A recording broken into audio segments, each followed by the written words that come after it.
Chapter 38-39.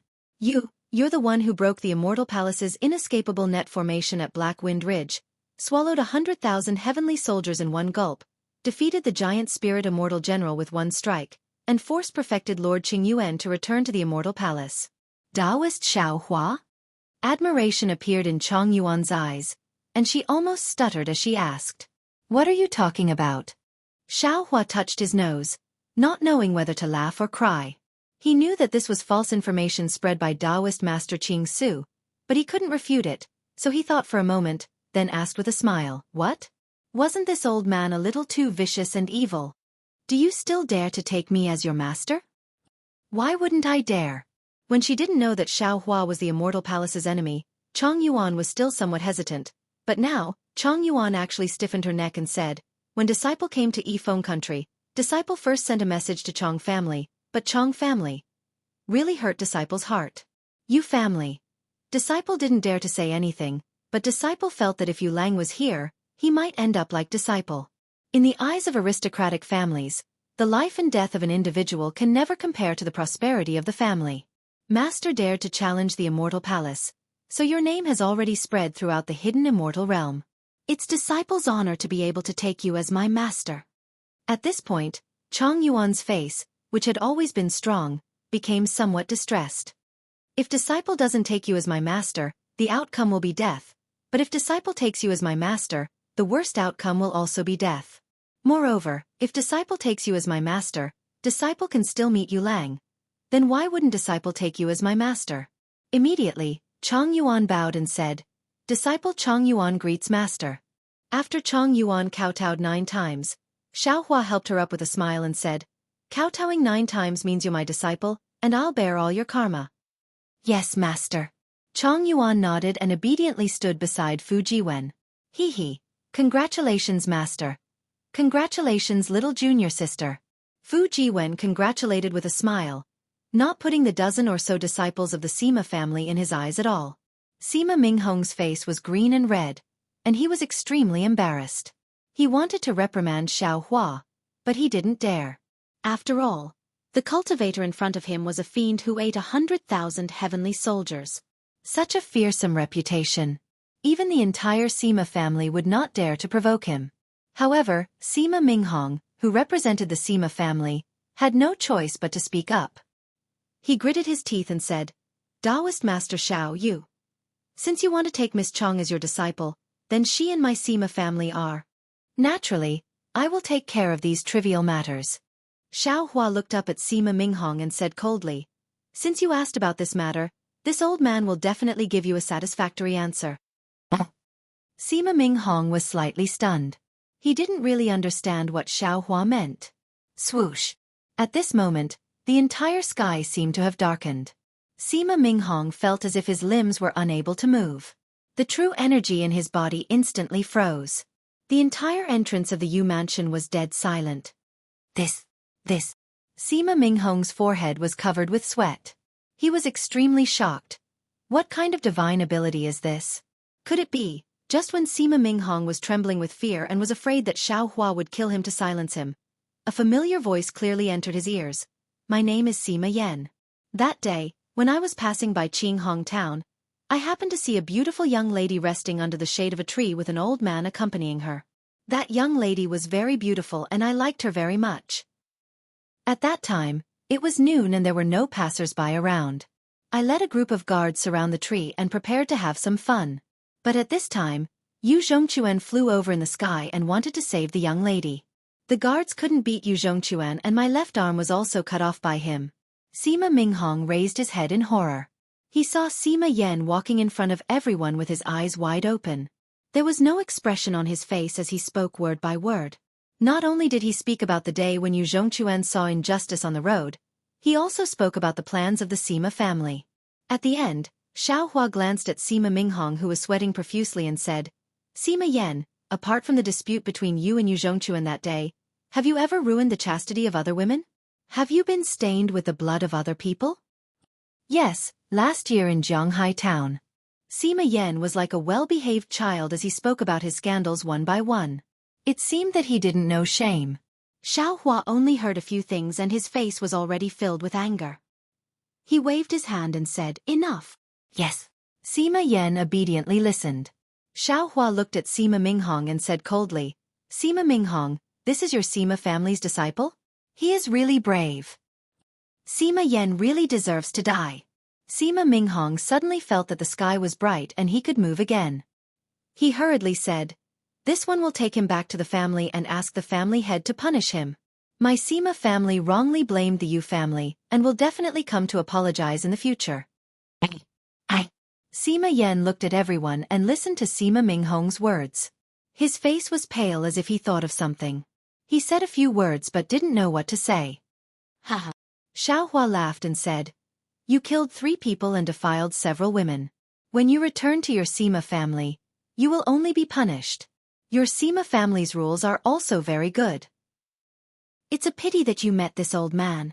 Since this old man dared to take Yu Zhongquan as a disciple, of course I value his righteous conduct. If he can enforce justice on behalf of the heavens, why can't this old man do the same?" Spiritual Master Xiao. Sima Minghong was shocked and wanted to say something, but he saw a red spot appear on Sima Yan's forehead. This red spot instantly spread to his entire face. Ayo. Sima Yan anxiously shouted and reached out to scratch his face. It was as if it was extremely itchy, but when his hand touched his face, a piece of flesh fell from his face. At the same time, the red spot spread to his hand and neck. Hee. Sima Yan was in pain and itchy. He couldn't help but scratch. After a while, his throat couldn't make any sound. His entire body curled up on the ground, barking like a dog and gasping for breath. Seeing this kind of miserable situation, even Chong Yuan, who had just heard Sima Yan's confession, couldn't help but close her eyes and not dare to look. After half a cup of tea's time, Xiao Hua lightly said, "This is this old man's answer to your Sima family. You can leave now." Chong Yuan opened her eyes and only saw a few bones on the ground slowly disappearing in a pool of blood. Where was Sima Yan's corpse? Good. Sima Minghong clenched his teeth and said, "I will remember Spiritual Master Zhao's words.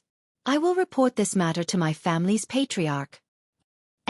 Take advantage of this old man's good mood and leave quickly." Xiao Hua waved his sleeves and said, "You can find this old man to take revenge, but don't involve others. If this old man finds out that your Sima family is doing something else, don't blame this old man for being ruthless. I don't know if your Sima family's disciples can even fill the gap between this old man's teeth." Leave. Sima Minghong still wanted to say something, but when he saw Xiao Hua sticking out his tongue and licking his lips, he was really afraid. Xiao Hua's methods were unpredictable. Although he had an extremely powerful scroll in his arms, in the end, he didn't dare to take it out to test it. Seeing that Sima Minghong left with a dozen cultivators, Yu Yun and Yu Zhongli retracted their gazes from the sky. The two of them looked at each other and bowed at the same time. "Junior thanks Spiritual Master Xiao for your help." No need. Xiao Hua ignored the two of them and said indifferently, "This Xiao has no fate with you. You don't have to thank me. Your enemy has already forced you to the city. If you can't defeat the enemy, I'm afraid that the enemy will be even more ferocious than the Sima family." Speaking up to here, Xiao Hua hesitated and said, "However, this old man sees that the enemy is at the initial stage of a scholar. If you can't find enough help to resist, I'm afraid." Speaking up to here, Yu Yun's expression changed greatly and he exclaimed, "Murong Hanping? He actually personally went out to fight? Impossible, right?" Yu Zhongli said anxiously, "Murong Hanping is the state preceptor of Donglin Kingdom. My Yifeng Kingdom doesn't have a state preceptor. How could he?" Xiao Hua didn't care about Yu Yun and Yu Zhongli's surprise. He waved his hand and said, "Let's go, Chong Yuan. This matter has nothing to do with us anymore. Master will take you to find Yu Zhongquan." "But Master." Chong Yuan looked at Yu Yun and Yu Zhongquan's ashen faces and couldn't bear it. She also understood Murong Hanping's power and said in a low voice, "Yifeng Kingdom is Yu Lang's home. If his home is invaded by Donglin Kingdom, what will he think? Moreover, if Master doesn't help, even if my Chong family sends troops over to help, the Yu family won't be able to avoid the misfortune of being annihilated.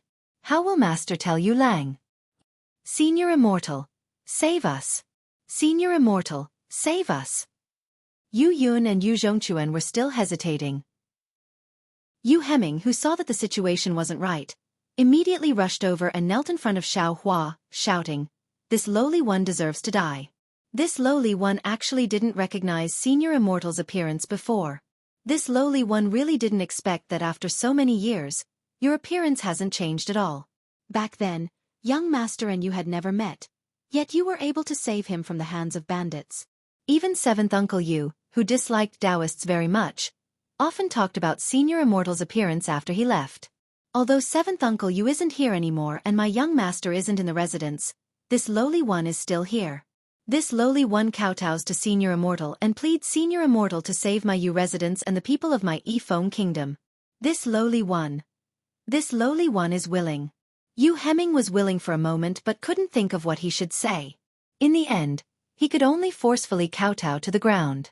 Blood flowed from his forehead as he said, "Senior Immortal has the world in your heart. You definitely can't bear to let the flames of war spread throughout Yifeng kingdom. Senior Immortal, please be merciful."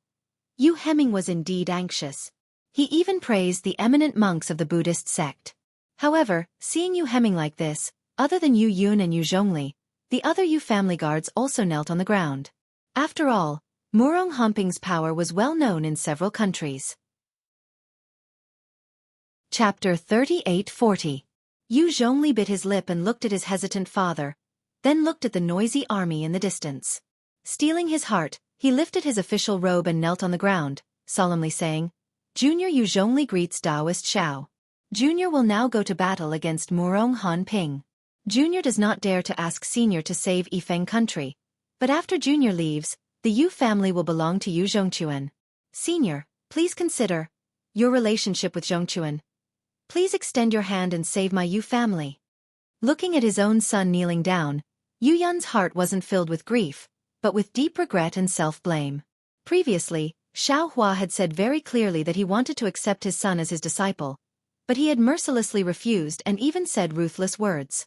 But now, at this critical moment, how could he still plead with him? If he had formed good karma before, he wouldn't need to say anything now. "Old ancestor." At this moment, a slightly immature voice sounded in the distance. A boy in an imperial robe, surrounded by a group of palace maids, came over in a dragon carriage. Along with this voice, another tyrannical divine sense swept over from outside Yifeng country's capital. This divine sense Yu Yun was very familiar with. Wasn't this the state preceptor of Donglin country, Murong Honping? Yu Yun knew very well that back then, when Donglin nation invaded Xian nation, it was because of Yu Zhongquan and Chong Yuan's marriage alliance that Yifeng nation and Xian nation joined forces. Furthermore, with the help of Confucian cultivators who were familiar with the Chong family, Xian nation was able to escape a calamity. Now that Donglin country invaded again, because of Yu Zhongquan, Xian country couldn't send troops for the time being. Moreover, the situation in Yu province was delicate. Many Confucian cultivators couldn't act independently, and Yu family couldn't find suitable help to resist Murong Honping. Yu Yun had always hoped that Donglin country would follow the old rules of hidden immortal continent. As long as a country didn't have a state preceptor, the state preceptor wouldn't go to war first. But he never expected that Murong Honping would come personally. Since Murong Honping came, Yifeng country was finished. "Father." Just as Yu Yun was thinking, Yu Zhongli stood up and said, "The monarch is here." "Boy, immediately face the enemy. Taoist Master Xiao, it's all Junior's fault for being blind." Yu Yun knew that it would be extremely difficult for Yu Zhongli to return from this trip. He hurriedly looked at Xiao Hua and said a few words. He gritted his teeth and was about to kneel on the ground. However, Xiao Hua frowned and raised his hand, stopping Yu Yun. He said, "You are Yu Zhongquan's father. There is no need to be so courteous." See. Xiao Hua's words were like a bright sun in the dark night, instantly awakening Yu Yun's despairing heart. He sucked in a breath of cold air and hurriedly bowed. Junior's eyes were poor. Previously I wronged the Taoist. Now Junior earnestly requests Senior to accept my son as a disciple. My Yu family also regards the Taoist as a master. At the side, Fu Jiwen naturally knew what his master was thinking. He was afraid that Xiao Hua would be put on the spot, so he hurriedly said with a smile, "Master, Uncle Yu loves his son dearly." Previously, It was indeed somewhat inappropriate for us to rashly visit. Now, for the sake of junior sister's face, please forgive them. And Xiaohua nodded and waved his hand. Get up. This old man is willing to accept Yu Zhongquan as a disciple, but I don't want to accept the entire Yu family. yes, yes. Yu Yun was overjoyed and hurriedly nodded. Junior understands. Junior understands. Xiaohua looked at the dragon carriage that stopped in the distance and frowned again.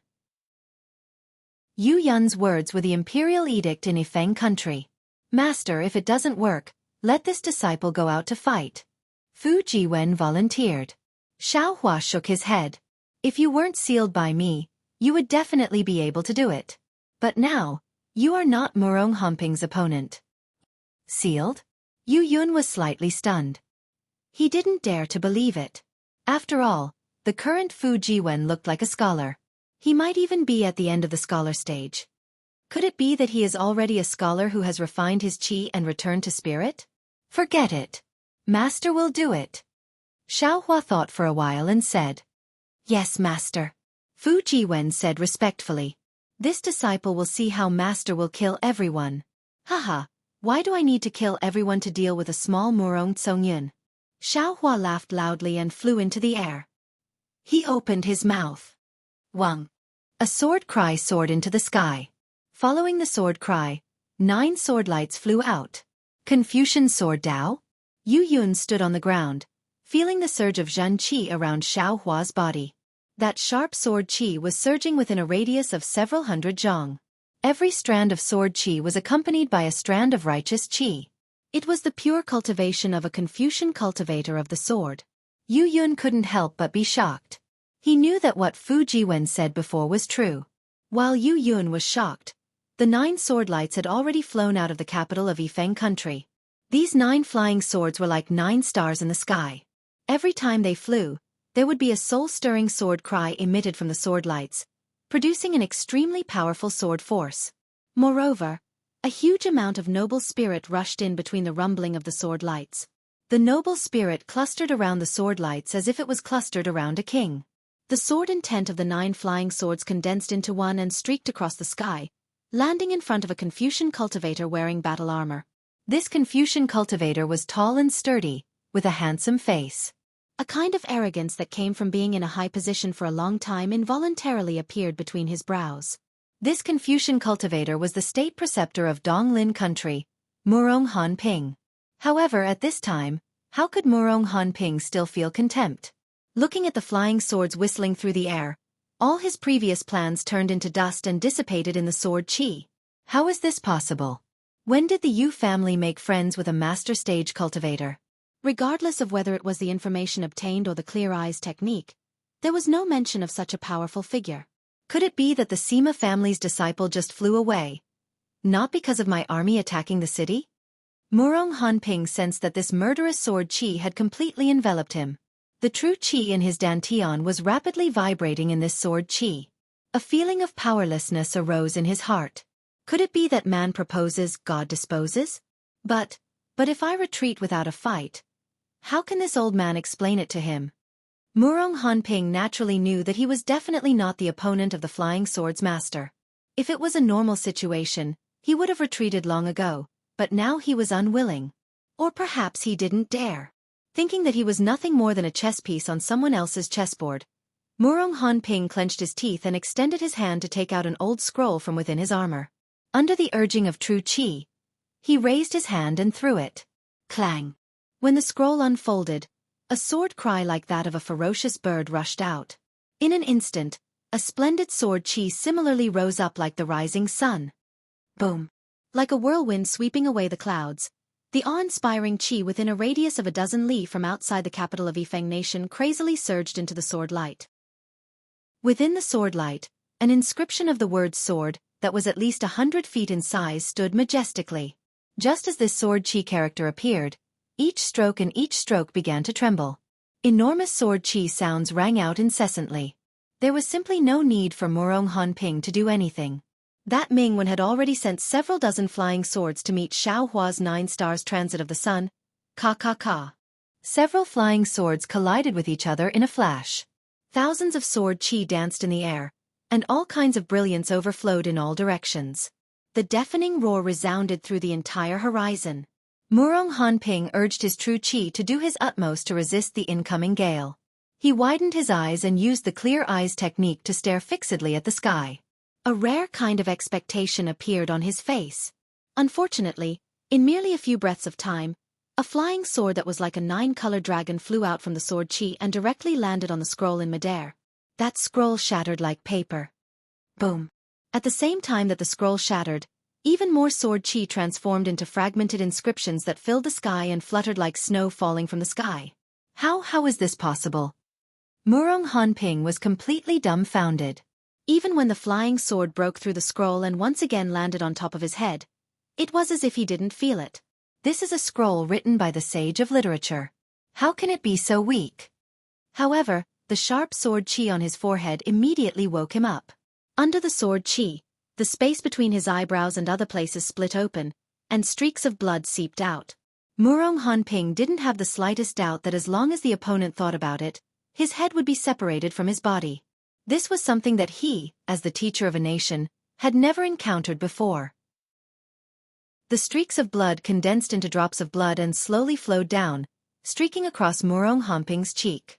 Murong Hanping didn't dare to move. That flying sword was heavier than any mountain he had ever seen. Chapter 38-41. Murong Hanping. Within the sword light, Xiao Hua's voice leisurely sounded, very dignified. Yifeng country's Yu family is this old man's old friend. If this old man hadn't revisited this old place on a whim today, I'm afraid this Yifeng country would have been captured by your Donglin country. Logically speaking, this old man should have killed you on the spot. But since this old man and Murong Tsongyun have met before, I'll let you off today. The 9 flying swords suddenly flew away. Murong Hanping's body lightened, but he felt that his entire body was covered in sweat, soaking his armor. Senior, can you bestow me your name? Murong Hanping probed, still unwilling to give up. You don't deserve to know this old man's name. Xiao Hua said coldly, of course if you don't want to know, you won't be able to return to Donglin country today. Why haven't you left yet? Another huge rumble sounded, but this time the rumble came from Murong Hanping's mind. A burst of dizziness made Murong Hanping almost unable to stand steadily in the air. Facing such a mysterious opponent, how could Murong Hanping dare to stay any longer? Turning around, Murong Hanping glanced at the cultivators who had been forced to retreat several hundred meters by the flying swords, waved his hand, and said, "Retreat." Seeing the might of Xiao Hua's sword sweep away 1,000 soldiers and force Murong Hanping to flee in panic, Yu Yun and Yu Zhongli's faces were full of joy. Not to mention that such a powerful expert was Yu Zhongquan's future master. Even if they could befriend Xiao Hua, the Yu family and Yifeng country would definitely be safe for 1,000 years. Junior thanks Daoist Xiao on behalf of my Yifeng country's millions of people. At this time, Yu Zhongli was sincerely convinced and kneeled on the ground. In the distance, the young ruler who was surrounded by people also had an expression of admiration in his eyes. If it weren't for the many palace maids blocking him, he would have already rushed over. Xiao Hua looked at everyone and waved his hand, saying, "This Xiao only came here by chance." This Xiao's original intention was Yu Zhongquan. Therefore, if Yu Zhongquan has done anything harmful to Yifeng country, everyone can forget about it. This Xiao is doing this to make up for Yu Zhongquan's previous actions. When Yu Yun heard this, his face turned red. To be honest, he hated Yu Zhongquan's actions from the bottom of his heart. He had scolded Yu Zhongquan more than once behind everyone's back. The reason why Yu Zhongquan had repeatedly run away from the marriage was because he had betrayed Yu Yun. Now that he saw Xiao Hua actually exonerate Yu Zhongquan, how could he be at ease? Daoist Master Xiao actually. "It's all my fault," Yu Yun said sincerely. Xiao Hua shook his head. "You weren't wrong. Yu Zhongquan wasn't wrong either. You've done a lot for Yifeng country and the Yu family, and Yu Zhongquan has also sacrificed a lot for his own ideals. Unfortunately, you can't give Yu Zhongquan what he wants. You can't understand what Yu Zhongquan is thinking. Now that you have this Xiao, you can be at ease. Whatever Yu Zhongquan wants, this old man will give him. This Xiao will bear all the consequences of Yu Zhongquan's actions that have violated the rules of Confucianism." Alas! Yu Yun sighed, kneeling on the ground and kowtowing. This junior gave birth to Quan but I can't raise him, and I can't let him freely soar in the sky of faith and righteousness. Now, I can only ask Taoist Master Xiao to give Quan a pair of free wings and let him roam freely. And this old man understands. You may rise. Xiao Hua accepted Yu Yun's bow. He understood that Yu Zhongquan's mortal fate with Yifeng country, and even the Yu family, had come to an end. When Yu Yun got up, Xiao Hua transmitted his voice. Yu Yun, at this point, you should explain Yu Zhongquan's whereabouts to this Xiao. Yes. Yu Yun nodded respectfully. He took out a letter from his bosom and handed it to Xiao Hua, saying, this was left behind by Quan when he left home. Although every time Quan left home, he would leave behind a letter, but not every time is true, so this junior can't be sure. Xiao Hua took the letter and read it carefully. Before he could finish reading, an inexplicable fear arose in his heart. Oh, not good. Xiao Hua frowned and cried out in a low voice. Master. Fu Jiwen rarely saw Xiao Hua lose his composure. He hurriedly asked in a low voice, is there something wrong? Xiao Hua looked left and right. He took out a Chenkuan bag and threw it to Yu Yun, saying urgently, the grains in this bag are for your Yu family. No matter if it's Yifeng country, Xian country, or even Donglin country, as long as there is a famine, you can give it to them. This. Yu Yun didn't understand the meaning of Xiao Hua's words, but when he opened the Chenkuan bag, he was wild with joy. He cried out in surprise, Taoist Master Xiao, how do you know that my Yifeng country is full of famine? Xiao Hua didn't have time to explain. He just waved his hand and said, this old man already saw it when I came here. This is a meeting gift from this Xiao to the Yu family. You all can accept it. This old man still has urgent matters to attend to, so I won't delay any longer. See you later. As Xiao Hua spoke, he waved his hand and took Fu Jiwen and Chong Yuan. His figure turned into a rainbow and flashed into the distance.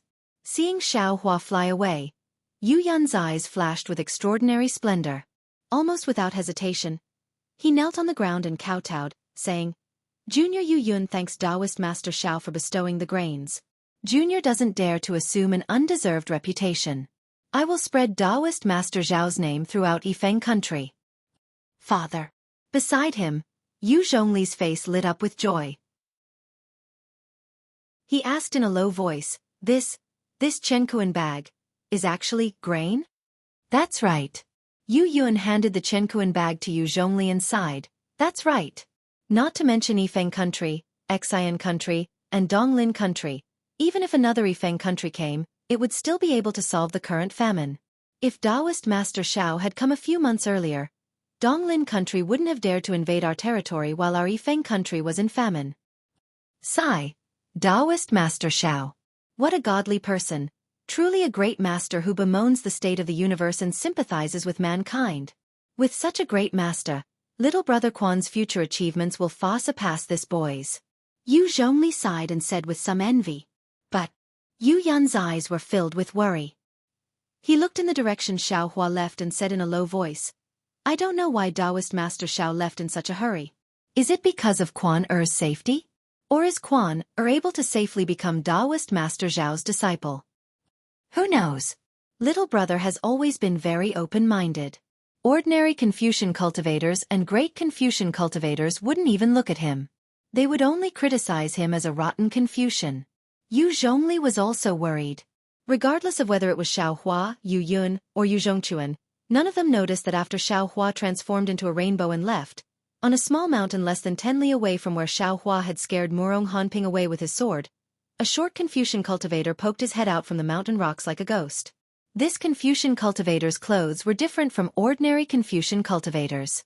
It was a kind of earthy yellow official robe. Wasn't it the same as the land Xiao Hua had encountered near Blackwind Ridge that day? And at this moment, on the earthy yellow official robe, strands of cloud and mist emerged from the strange patterns engraved with inscriptions. This cloud and mist lingered together with the mountain rocks and land beneath the Confucian cultivator. Not only did it conceal the Confucian cultivator's figure, it also extracted a force from the mountain rocks and sent it into the Confucian cultivator's body. Is this the Xiao Hua that the Immortal Palace's decree said to pay close attention to? He's really powerful. That Confucian cultivator looked in the direction Xiao Hua flew and whispered to himself, Even true monarch Qing Yuan's troops couldn't capture this cultivator. How could Murong Hanping be his opponent? However, this has nothing to do with this old man. As long as this old man uses the land writ to report his whereabouts to the Hall of Enlightenment, it will be a great merit. As soon as his voice fell, the Confucian cultivator raised his hand and took out an imperial tool that looked like a floating cloud. He opened his mouth and a strand of earthy yellow true qi fell on it.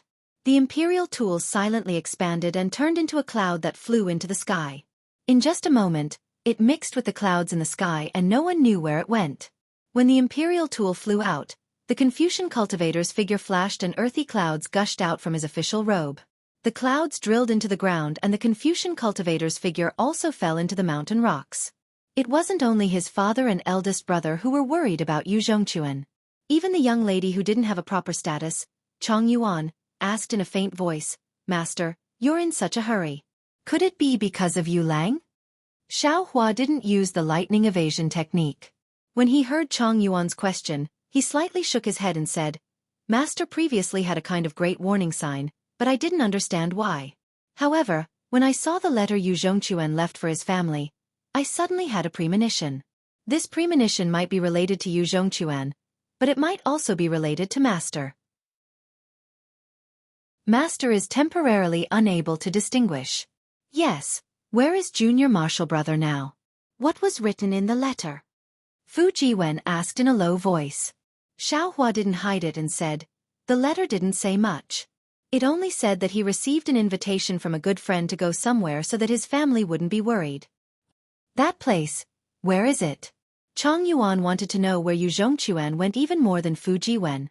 "Su Province's Fengxiang country." Xiao Hua replied word by word.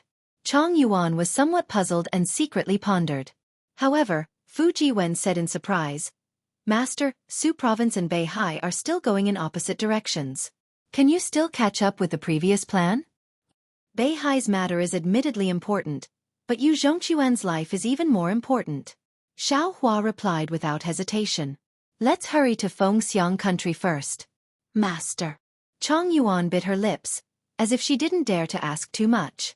However, she was somewhat unwilling and said in a low voice, "Why is Yu Zhongquan going to Fengxiang country?" "He, don't think too much." Xiao Hua said with a smile. Yu Zhongquan received a message from a good friend, so he went to Fengxiang country. From the tone of the letter, this good friend should be a man. Chong Yuan's face slightly reddened. She lowered her head and said, "Disciple just wanted to ask. Yu Zhongquan has always been a righteous person. Others only need to say a word, and he would be willing to go through water and tread on fire." "Forget it." Xiao Hua's hands fluttered like butterflies through flowers, as if he was forming some hand seals. An indescribable fluctuation spread out in all directions. Similarly, some obscure fluctuations penetrated into Xiao Hua's hands. After a moment, Xiao Hua smiled and said, "Everything depends on effort. We don't need to be too cautious. Fu Jiwen, you drive the flying carriage. Master will help Chong Yuan see her realm and also guide her cultivation." Chapter 3842. "Yes, Master." After Xiao Hua released the Pegasus and flying carriage, Fu Jiwen rode the Pegasus and replied calmly, "Chong Yuan." Xiao Hua sat down on the flying carriage and comforted her. "Previously, when Master used a secret technique, I discovered that Yu Zhongquan might encounter some misfortune. However, the outcome should be more daunting than dangerous. Do not worry." Chong Yuan breathed a sigh of relief and nodded. Disciple is worried and confused. With Master here, disciple can be at ease. "And tell this old man what you've learned." Xiao Hua nodded slightly and asked. After Chong Yuan told Xiao Hua everything she learned in her life, Xiao Hua nodded inwardly. This Chong Yuan is indeed a talented girl of Xian country. Not to mention that she is proficient in zither, chess, calligraphy, and painting. Even her Confucian cultivation has reached the late stage of refining essence into qi. However, because Chong Yuan is a girl, Chong family did not completely teach her the family's cultivation methods. Her cultivation has been stagnant and unable to advance. "Master, my Confucian school has a saying, a girl without talent is virtuous. My father does not advocate for disciple to cultivate more. Although disciple's aptitude is good since childhood, disciple has less opportunities to cultivate than others. Moreover, if not for my mother secretly passing on the family's cultivation methods behind my father's back, disciple would not be able to cultivate to such a level.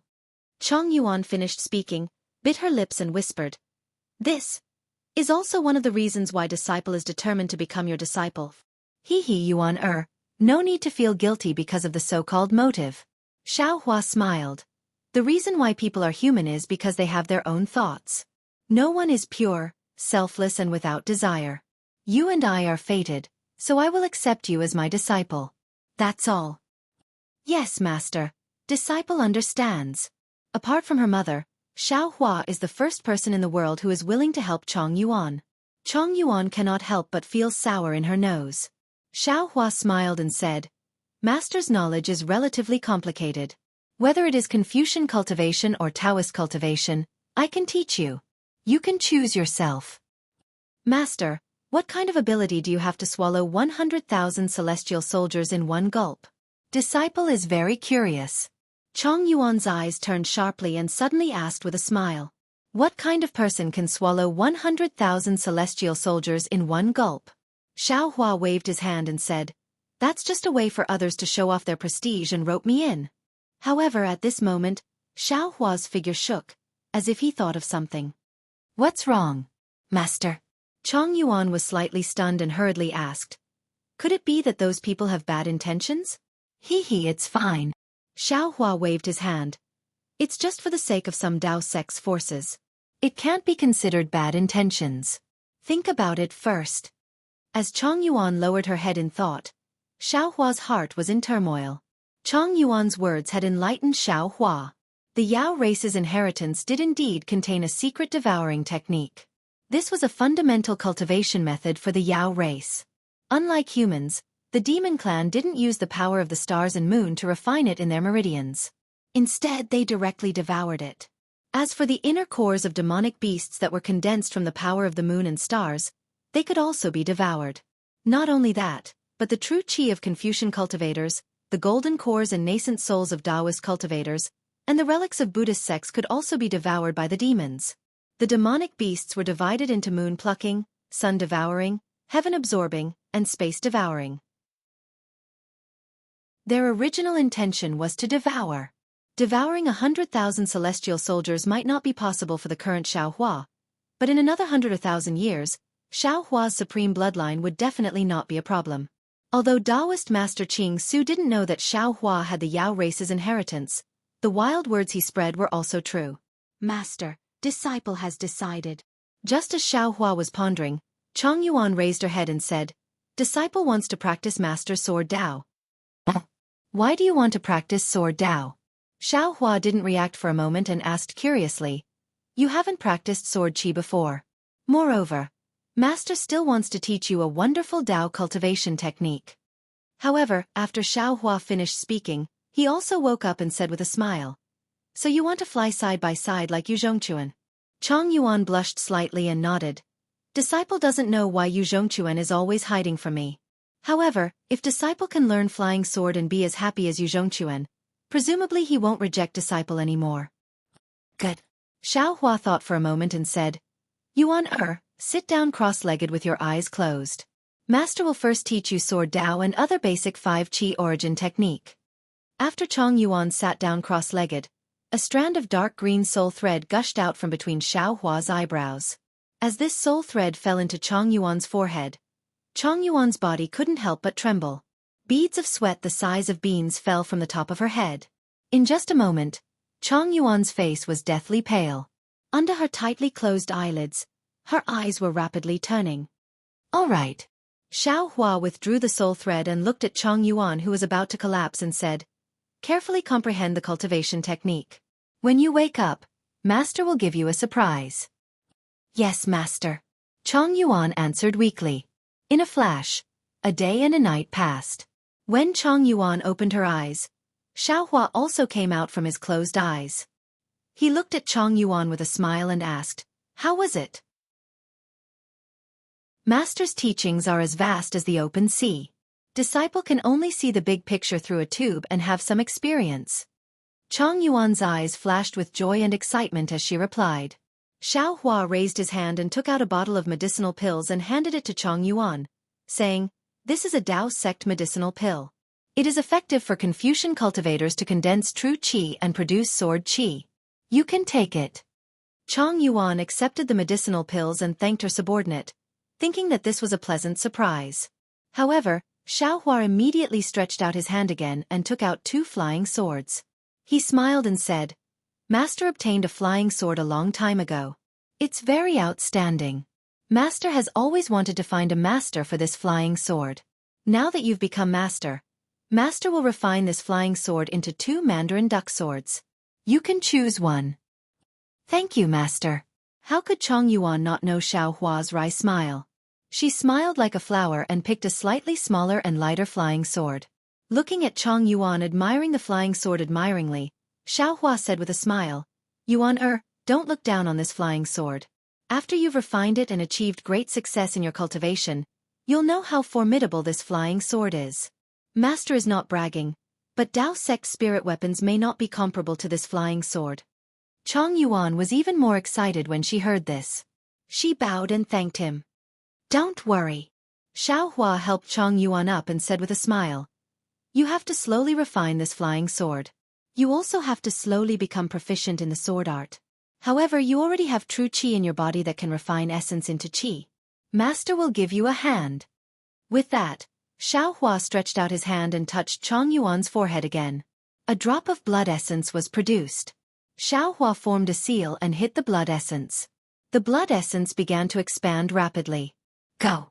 Xiao Hua raised his hand again. A seemingly faint but extremely solid deer shape flew out from his fingertip and fell into the blood essence with a clear cry. "Quick!" Xiao Hua waved his hands and several crystal lights fell. The blood essence spun rapidly. Obscure textures and talismans gradually appeared on the surface. "Absorb this sword intent into your true qi and comprehend it." Xiao Hua instructed Chong Yuan, "This is half of the complete sword intent. If you can comprehend it, you can step into the ranks of sword transformation. Master will leave the other half to you, Zhongquan." Chong Yuan opened her mouth and a mouthful of true qi fell, swallowing the sword intent wrapped in the blood essence into her dantian. As the sword intent fell, the true qi around Chong Yuan's body suddenly moved and emitted a sharp qi. "All right." After finishing all of this, Xiao Hua opened his mouth and said, "Fujiwen, Chong Yuan, this place is very far from Shuzhou's Fengxiang country. You should go to the Kunlun Immortal Realm to cultivate. Chong Yuan can also meet the other senior brothers." Kunlun Wonderland? Chong Yuan was slightly surprised after hearing this. After Xiao Hua took out the Kunlun mirror, she suddenly realized and said with admiration, "Master, this famous Kunlun mirror has fallen into your hands. No wonder the Immortal Palace is looking for trouble with you." "Shoo! The Immortal Palace doesn't know about this." Xiao Hua said with a smile, "Master will not take it out in ordinary places. Only our disciples can use it." Disciple knows. Disciple will definitely keep it a secret." Chong Yuan hurriedly nodded. Disciple also wants to quickly greet other senior brothers. Later, Senior Brother Fu, please introduce them. "Of course." Fu Jiwen rubbed his nose and said with a smile, "However, among Master's disciples, there are a few younger than you who can be considered your senior brothers." The early nascent soul stage cultivator even bowed and said, "Junior Chong Qingzi greets Daoist shouts." Chapter 38-43. Xiao Hua is not surprised that Chong Qingzi recognized him. Even Yifeng country's Yu Yun and Sima family's Sima Minghong have heard of his name. As a Dao cultivator, it is impossible for Chong Qingzi to not know about him. However, Xiao Hua does not know that under Daoist Qing Su's intentions, he has become a mighty hero. "All of you stand up." Xiao Hua raises his hand and says with a smile, "I did not expect my name to spread so quickly. Even Su province's fellow Daoists know about me." "Daoist is too modest." Chong Qingzi smiled and said, "You killed tens of thousands of heavenly soldiers in the Black Wind Ridge and even defeated perfected Lord Qing Yuan, causing the Immortal Palace to lose face. You really helped the Daoist sects of the hidden Immortal Continent to vent our anger. Who doesn't know Daoist Zhao's name in hidden Immortal Continent? Who doesn't want to see Daoist Zhao's appearance?" Sigh, How could the battle at Black Wind Ridge be as fierce as fellow Taoist described? Xiao Hua waves his hand and says, I admit that I am not that perfected Qing Yuan's opponent. I only held one of his immortal generals hostage. This forced him to open his inescapable net and I barely escaped with my life. How could Chang Qingzi believe him? He says with a smile. Taoist Xiao must be joking. Perfected Qing Yuan was ordered by Immortal Palace to flatten Black Wind Ridge. How could he let Taoist Xiao go for the life of an immortal general? Now that Taoist Xiao's heroic deeds have spread throughout hidden immortal continent, there is no need for Taoist Xiao to hide anything anymore. Damn it, I understand. Xiao Hua laughs bitterly in his heart. He already understands Taoist Qing Su's intentions. Since Xiao Hua was unwilling to submit to the Grand Mist Ancestor, Taoist Qing Su decided to create momentum for Xiao Hua, allowing Xiao Hua's reputation to soar, attracting the attention of the Confucian cultivators and the Immortal Palaces. Based on Xiao Hua's current cultivation of upper 4th grade essence force, it was unlikely that he would be able to deal with these people who were eyeing him covetously. When Xiao Hua had nowhere else to go, he had no choice but to submit to the Grand Mist Ancestor. But how could Qing Su Zhenren know that Xiao Hua's strength was not merely at the 4th level of elemental energy? The fame of Xiao Hua's prowess really lived up to its name. Xiao Hua's world-shaking deeds were not inferior to defeating Sun Jian and annihilating tens of thousands of celestial soldiers. It was just that these matters were not known to the public for the time being. As the saying goes, if you plant flowers with the intention, the flowers won't bloom. But if you plant a willow unintentionally, the willow will grow.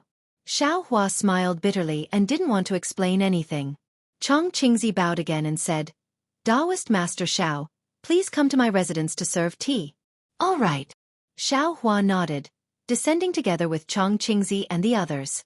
After Chang Qingzi personally served the spirit tea and respectfully drank a few sips, Chang Qingzi carefully asked, Does Taoist have any orders for coming to the country of Phoenix Soaring? This old man was originally passing by Fengxiang country, but when I was in the air, I saw Fengxiang country. Fengxiang country is surrounded by disasters and countless refugees, so I came down to ask about the situation. Xiao Hua had already thought of an explanation, so he replied with a concerned expression. Sigh, Taoist Master Xiao is truly merciful. As soon as he heard about the disaster, a worried expression appeared on Chang Qingzi's face, and he said, This junior is worried about this. Although this junior is already a nascent soul cultivator, it is impossible for me to conjure food out of thin air to help the people of Fengxiang survive the famine. On the other hand, Fengxiang country is surrounded by Confucian cultivators. Although they haven't reached the point of being incompatible with our country, it is still impossible for them to provide us with some food. Of course, in recent years, there have been many disasters, and those Confucian cultivator countries are also in a difficult situation, so they can't be blamed. Oh, this old man came to see you today for this matter. Xiao Hua didn't ask any more questions. He stretched out his hand and said, Give me a few Qiankuan bags. Taoist Master Xiao, this is... Happiness came too suddenly, and Chang Qingzi didn't dare to believe it, so he asked in astonishment. Xiao Hua smiled and said, This old man occasionally gets some old grains here, but I didn't care about them before. Now that I am passing by Fengxiang country, I can give them to you to solve your urgent situation. Good. Chang Qingzi was really happy, and he hurriedly ordered his disciples to give him a few Qiankuan bags.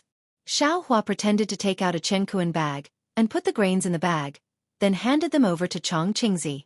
Chang Qingzi scanned with his divine sense, and saw that there were countless grains in the Qiankuan bags. Surprise appeared in his eyes. He had never seen so many grains in his life. This old man only has this much grains. Is it enough? Xiao Hua was a bit proud, but his tone was still uncertain. It's enough, it's enough. Chang Qingzi thought that Xiao Hua had never been in charge of a country before, so he didn't know how much grains were enough. Moreover, to cultivators, grains were no different from rocks, and cultivators didn't have any concept of how much was enough. He hurriedly and carefully replied, Only 30% of the grains is enough for the people of my Fengxiang country to eat. Even if we leave the grains for farming, we won't use 40%. Good, then you can keep the rest of the grains for yourself. Xiao Hua waved his hand and said, If it's possible, this old man suggests that you distribute the remaining grains to the Confucian cultivator countries around us, and also use this opportunity to establish good relations with these countries. This junior will carefully consider senior's suggestion. Chong Qingzi smiled very easily, and as he replied to Xiao Hua, he waved his hand and called over his disciples. He handed over a few Qianquan bags to them, and instructed them to bring them to the imperial palace for the king to provide relief to the disaster victims. Then, Chong Qingzi said respectfully, "Senior Xiao, please wait for a moment, this junior will set up a banquet to express this junior's gratitude." "There's no need."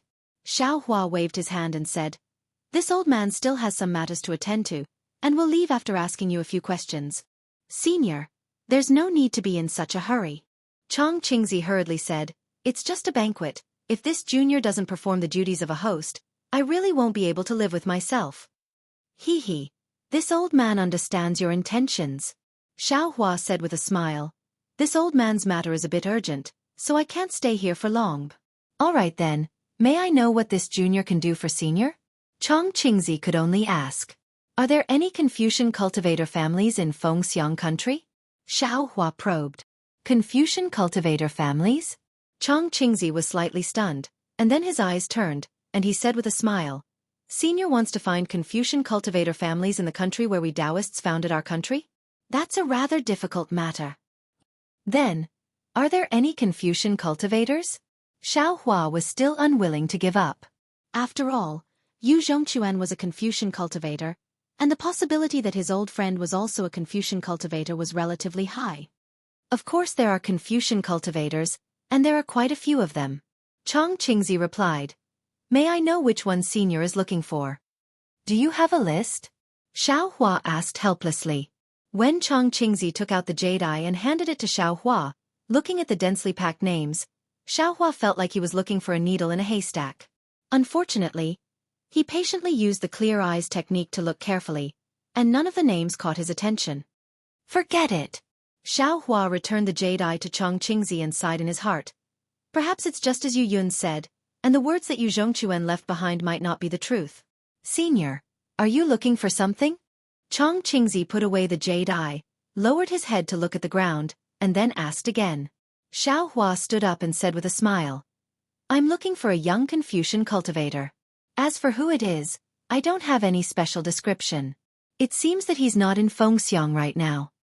Chong Qingzi suddenly came to a realization, and asked in a suppressed voice, "Taoist Master Xiao, are you looking for the Zhu family?" "Zhu family?" Xiao Hua was stunned. "Yes, the Zhu family of Wuyuan County." Chong Qingzi nodded and said, "Wuyuan County is in the northern part of my Fengxiang country. The current head of the Zhu family is called Zhu Cheng, and the Zhu family's young master, Zhu Xiang, can be considered a young Confucian cultivator." "The Zhu family is in Fengxiang country?" Xiao Hua stopped and asked curiously. "Didn't you say that there are no Confucian cultivator families in Fengxiang country?" "Hee, senior might not know, but the Zhu family has long been in decline. Now, it can't even be considered a Confucian cultivator family." Chong Qingzi smiled and said, "Moreover, I won't hide it from senior. If it weren't for this Zhu family, junior probably wouldn't be able to establish a Taoist sect in Fengxiang country." "Io, why do you say that?" Xiao Hua's heart was moved. He thought of the bone that Zhu Cheng gave him that day and asked while secretly calculating. Chong Qingzi smiled and said, "Senior must know that the Zhu family once produced a sage like Zhu Xi. Although the family has already declined, how could any Confucian cultivator dare to show off their knowledge in front of the Zhu family? Which cultivator would dare to establish a Confucian cultivator country in Fengxiang country? Senior, look at the Confucian cultivator countries around Fengxiang country. Junior's Fengxiang country is sandwiched in the middle. The reason why they allowed Junior to establish a country here, isn't it because they want Junior to keep an eye on this centipede that won't fall even if it dies?" Hee, so it's like that. It seems, the knowledge of establishing a country is really not small. Xiao Hua shook his head and said with a smile, "This Xiao's cultivation is not bad, but in the path of establishing a country, I am still far from it. Of course, with the pressure of the immortal palace, this Xiao will not establish a country in the future." "Taoist Xiao, why do you need to establish a country? All of the Taoist sects in the hidden immortal continent are Taoist Xiao's countries." Chong Qingzi said respectfully. "All right, this Xiao won't disturb you anymore." Xiao Hua cupped his hands. It seems like the Zhu family is also not the place this old man is looking for. This old man will go to other places in Su province to take a look. Junior respectfully sends Daoist Xiao off. Chong Qingzi sent Xiao Hua out and respectfully sent him off. Seeing Xiao Hua fly away and not heading towards the north, Chong Qingzi frowned slightly and thought to himself, if I guessed correctly, Daoist Xiao should be looking for the Zhu family. Could it be that those rumors among the Confucian cultivators are true? Daoist Xiao really took the Zhu family's inheritance treasure? Then should I send a message to that old senior? Sigh, this is really making things difficult for I. If I send a message, Daoist Xiao might be in trouble. If I don't send a message, if that old senior finds out, I won't be able to keep my life. After pondering for a long time, Chong Qingzi once again looked at the direction Xiao Hua left and said to himself, forget it, perhaps I guessed wrong. However, this matter involves the Zhu family. Even if I guessed correctly, I still have to send a message. I hope Daoist Xiao didn't go to the Zhu family. Chapter 38-44. Since he had made his decision, Chong Qingzi quickly descended from the cloud, no longer paying attention to the bystanders, and entered the quiet room. Indeed, as Chong Qingzi had hoped, Xiao Hua wasn't heading to Wuyuan County's Zhu clan this time. He had only come to Phoenix Soaring Country to look for Yu Zhongquan. However, Wuyuan County was in Phoenix Soaring Country. Xiao Hua had a faint premonition that the one who had invited Yu Zhongquan here was a disciple of the Zhu clan. Moreover, on the bone that Zhu Chang had given Xiao Hua that day, there were 2 verses left behind by sage Zhu Shi. The ancestral tree is like the Xiantian Qi, the family tree is like silk and silk of a younger generation. Xiao Hua had never understood the meaning of these words. Now that he had arrived at the Zhu clan, how could he not go there to take a look? Xiao Hua flew for a moment and released his soul sense. After confirming that there was nothing wrong, he descended and changed his appearance slightly, transforming into Zhang Xiaohua with a small nose and small eyes. He also changed into Confucian attire and flew towards Wuyuan County on a cloud. Not long after, Xiaohua arrived at the left side of Wuyuan County. However, when Xiaohua used the clear eyes technique to take a look, doubts arose in his heart. Logically speaking, a place that could give birth to a Confucian sage like Zhu Shi was definitely a spiritual and divine place. However, let alone spiritual and divine place, the place in front of Xiaohua couldn't even be considered as a place with beautiful mountains and limpid waters. What was special was that the towering mountain ridge was covered in gray spots of moss. There were also strange patterns on the moss that made one's hair stand on end. The moss covered most of the mountain ridge, and there were very few tall trees, let alone fruit trees. The river that surrounded the town under the mountain ridge was also suffused with a sour aura. There were also some gray spots floating on the river's surface. This aura entered Xiaohua's nose and mouth, and an indescribable feeling arose. It seemed to be somewhat familiar, but also very unfamiliar. There were also some paddy fields between the mountain ridge and the river, but where was the rice in the paddy fields? Broken rice stalks poked out of the dark green water and were inserted into the air in a lonely manner. Strange. Xiaohua looked at everything in front of him and was endlessly bewildered. Is this place Wuyuan County? Could it be that I flew in the wrong direction again? Thinking of this, Xiaohua raised his eyes and looked at the city wall. The city wall was built along the river, and there was only a short section. This section had long collapsed, but the words Wuyuan County could still be seen clearly on the city gate. Hiss. When Xiaohua's gaze passed through the city gate and saw everything in Wuyuan County, he unconsciously sucked in a breath of cold air. This was because inside the city gate was a town similar to Longevity Town. Moreover, this town looked several times bigger than Longevity Town. The buildings in the city were also more majestic and densely packed than those in Longevity Town. Be it taverns, inns, markets or academies, the silhouettes of all of them could be faintly seen. However, these buildings were now like the mountain ridge, growing that kind of grayish-white moss. Although the moss was far less than the mountain ridge, that kind of faint strange aura was enough to cover up the vitality of the entire town. Wasn't that right? The entire Wuyuan County was silent. Occasionally, 1 or 2 dog barks could be heard, but they were also mournful cries. It was as if there was no one here. However, Xiaohua could clearly see that within the town, there were many people in ragged clothes walking weakly. These people were all emaciated and their eyes were lifeless. When the donkey cart ran for about 10 zhang, the people who heard the donkeys neighing suddenly appeared from all over the town gate. Their eyes were filled with a green light as they chased after the donkey cart. The old man was already old.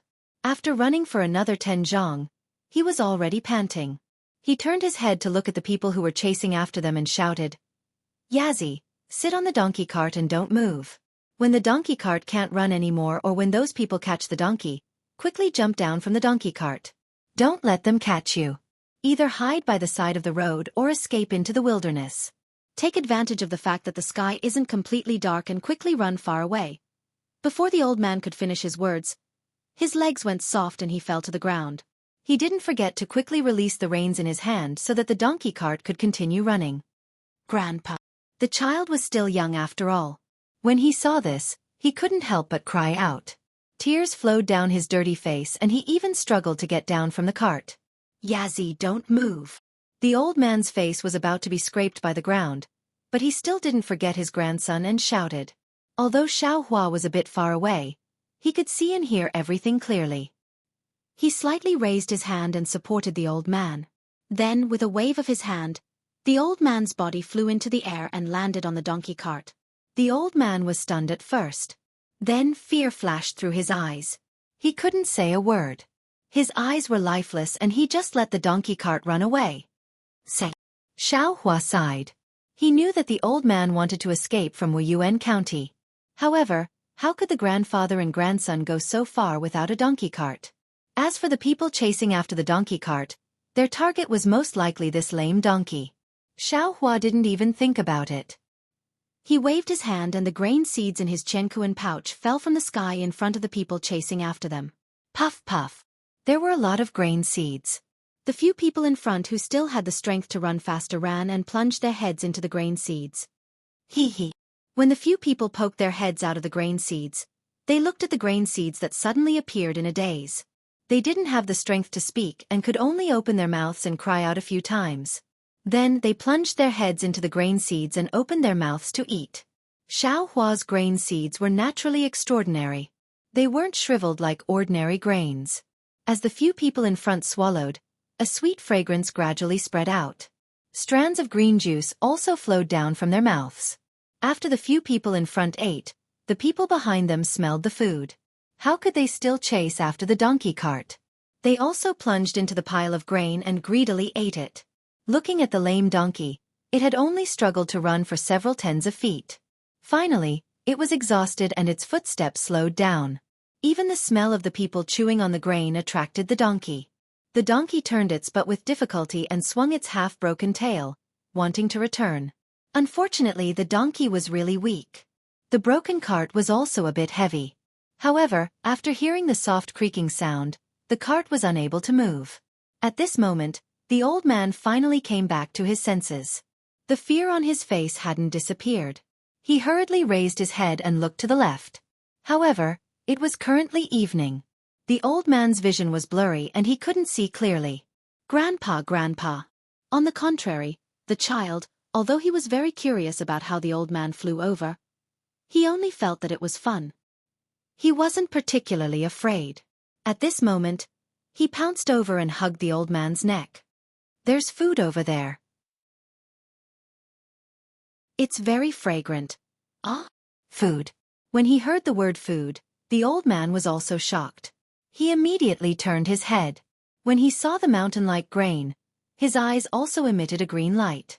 Almost without thinking, he jumped down from the donkey cart and rushed a few steps towards the grain. However, after rushing a few steps, the old man bit his lip and stopped. He turned his head to look at the child and then turned his head to look at the grain. He seemed to be really hesitant. Xiaohua understood the old man's torment. If he went back, there might be food, but he might not be able to escape. However, if he didn't go back, the grain could save the child's life. Xiaohua didn't let the old man think too much. He waved his hand and scattered some more grain on the ground. He said, "Come to this old man." "You." When the old man heard Xiaohua's voice, he was startled. He looked at Xiaohua with an extremely frightened expression. However, when he saw Xiaohua's appearance, Xiaohua's scholarly robes, and even the grain in front of Xiaohua, his face calmed down. When he swallowed his saliva, The lame donkey moved and moved towards the grain at Xueqi's feet. Are you hungry? Xueqi looked at the skinny child and felt quite uncomfortable in his heart. He didn't dare to give him the spirit fruits in his space, so he could only send some food to the child. Thank you, big brother. The child didn't know that the situation was strange. When he saw the grain in front of him, he didn't even think about it. He grabbed some and stuffed it into his mouth. However, when he touched his lips, he was somewhat hesitant. He extended his small hand to the old man and said, "Grandpa, there's grain. Eat."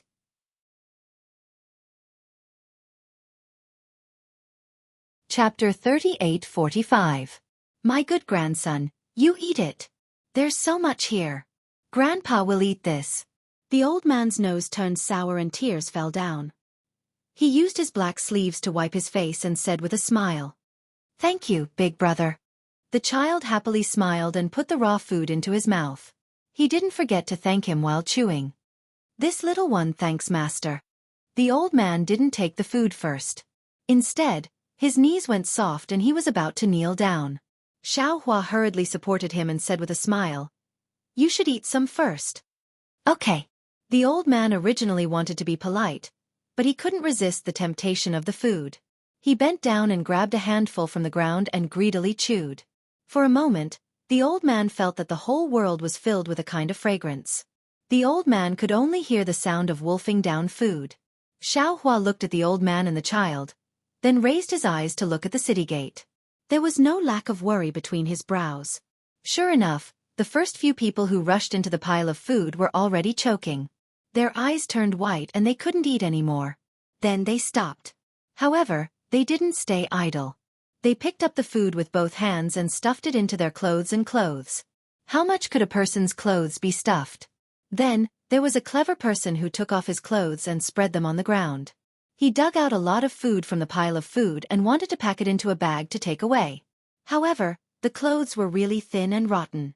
That person had just carried the food on his shoulder. Since the clothes were torn, the food inside fell down along the person's body. The food fell to the ground. Someone casually grabbed it and swallowed it. That person anxiously pushed the person beside him and shouted, "Get lost, this is mine." "Who said it's yours?" "It's mine." The person who was pushed down was naturally unhappy. He actually abandoned the pile of food beside him and rushed in front of the other person to shout. The clenched fist in his hand naturally fell down. Needless to say, the two people who had just eaten began to tear at each other. A little further away from these two people, a slightly taller person had also snatched the food first. Seeing that someone was tearing the food apart, although he didn't think so much before, he immediately understood at this moment. Almost without hesitation, he lifted his leg and kicked the person who had his head buried in the food aside. He sneered and said, "Scram, this is my place." The man who was kicked down rolled on the ground a few times. He looked at the man's stature and then looked at the man beside him who was shorter than him. He simply lifted his leg and kicked the other man away, shouting, "Get over there, this is mine." After kicking that person away, this person hurriedly dug out a piece of grain from the pile just like the tall person from before and surrounded it with crushed stones. He even held a few stones in his hands and guarded it like a tiger watching its prey. It was as if the food they had dug out was theirs, and no one was allowed to fight for it. Alas, human greed is nothing more than this. Xueqi watched as these people slowly divided the food into dozens of piles. It was exactly the same as what he had expected. He couldn't help but sigh. However, the development of the situation didn't stop. It was still going in the direction he was worried about. Although there was a lot of food, there were also a lot of people fighting for it. Moreover, there were still more people coming from within the city after hearing the news. Noises, tearing, punches and kicks. In a moment, the deathly silent city was bustling with noise and excitement. The food in front of the city gate was like a stone thrown into a pool of water, causing ripples to spread throughout the city. Not good. Xueqi sighed as he observed. "I'll let master know." The old man smiled bitterly and said, "It's not that they don't want to escape, but they ate all the donkeys and horses and can't go far. This little one can't bear to eat this lame donkey, so I want to keep it to pull me and my grandson to escape." However, as he said that, the old man looked at the sky and said with a bitter smile, "It's already dark. This little one wants to leave but can't. Moreover, we can't go back to the city now. Can't leave when it's dark. Xiaohua looked back at the road behind him. Although it was already dark, the road was faintly visible. It wasn't completely impossible to walk. Master, please save this little one and my grandson.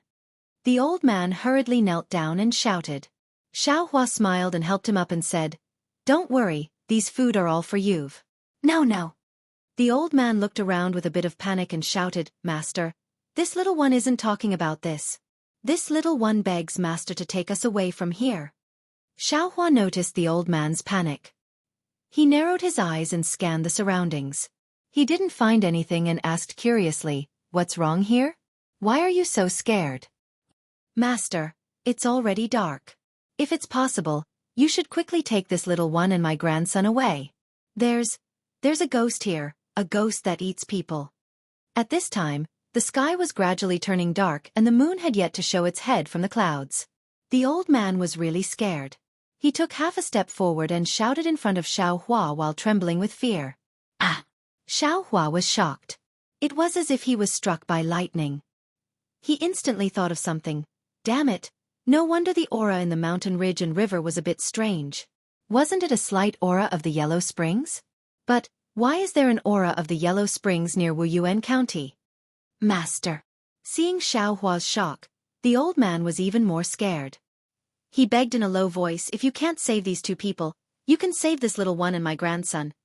"Oh," Xiaohua came back to his senses and said with a smile, "Don't worry, this old man can save you. Don't be afraid. Tell me, what happened in Wuyuan County? How do you know there's a ghost here?" "Master." How could the old man be at ease? He begged, "If you can save this little one, please save this little one first. When we reach a safe place, it won't be too late for this little one to speak." "That's fine too." Xiaohua nodded. He looked at the child on the donkey cart and asked, "Where do you want to go? This old man will send you there." "Anywhere is fine." The old man hurriedly said, "As long as we leave Wuyuan County." "So, you have no place to rely on." Xiaohua muttered. "Yes, this little one. This little one's son and daughter-in-law already died outside Wuyuan County and never came back. This little one only has this grandson left."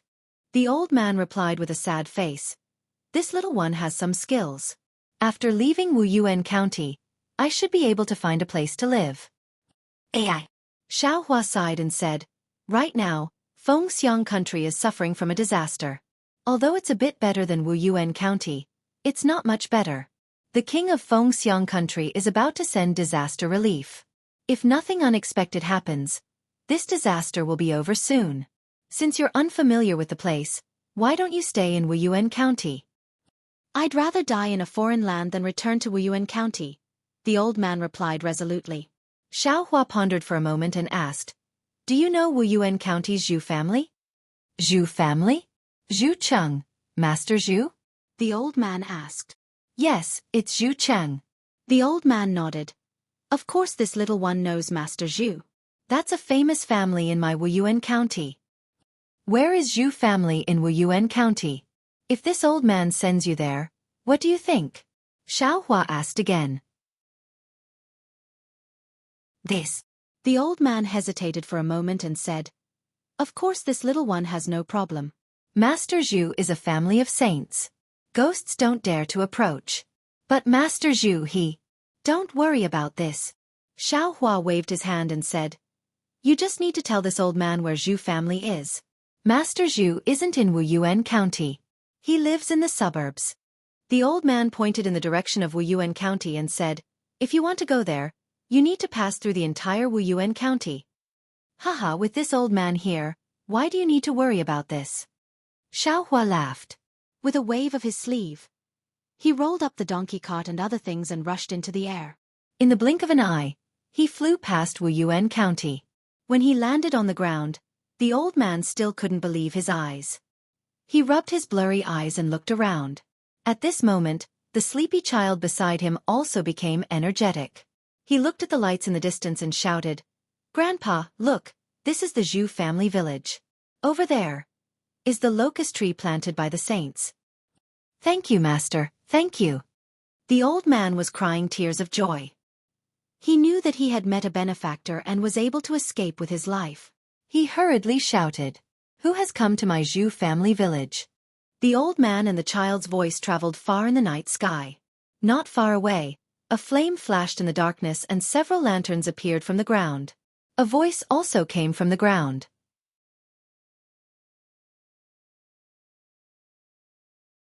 Chapter 38:46.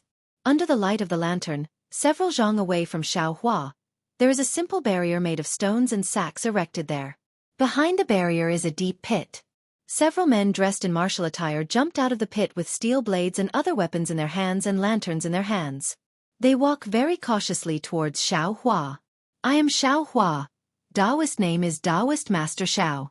Xueqi is not like ordinary cultivators who ignore these worldly servants and directly release their divine sense to lure Xueqi out. Instead, he indifferently announces his name. You are Taoist Master Xiao?" These men have obviously heard of Xueqi's name.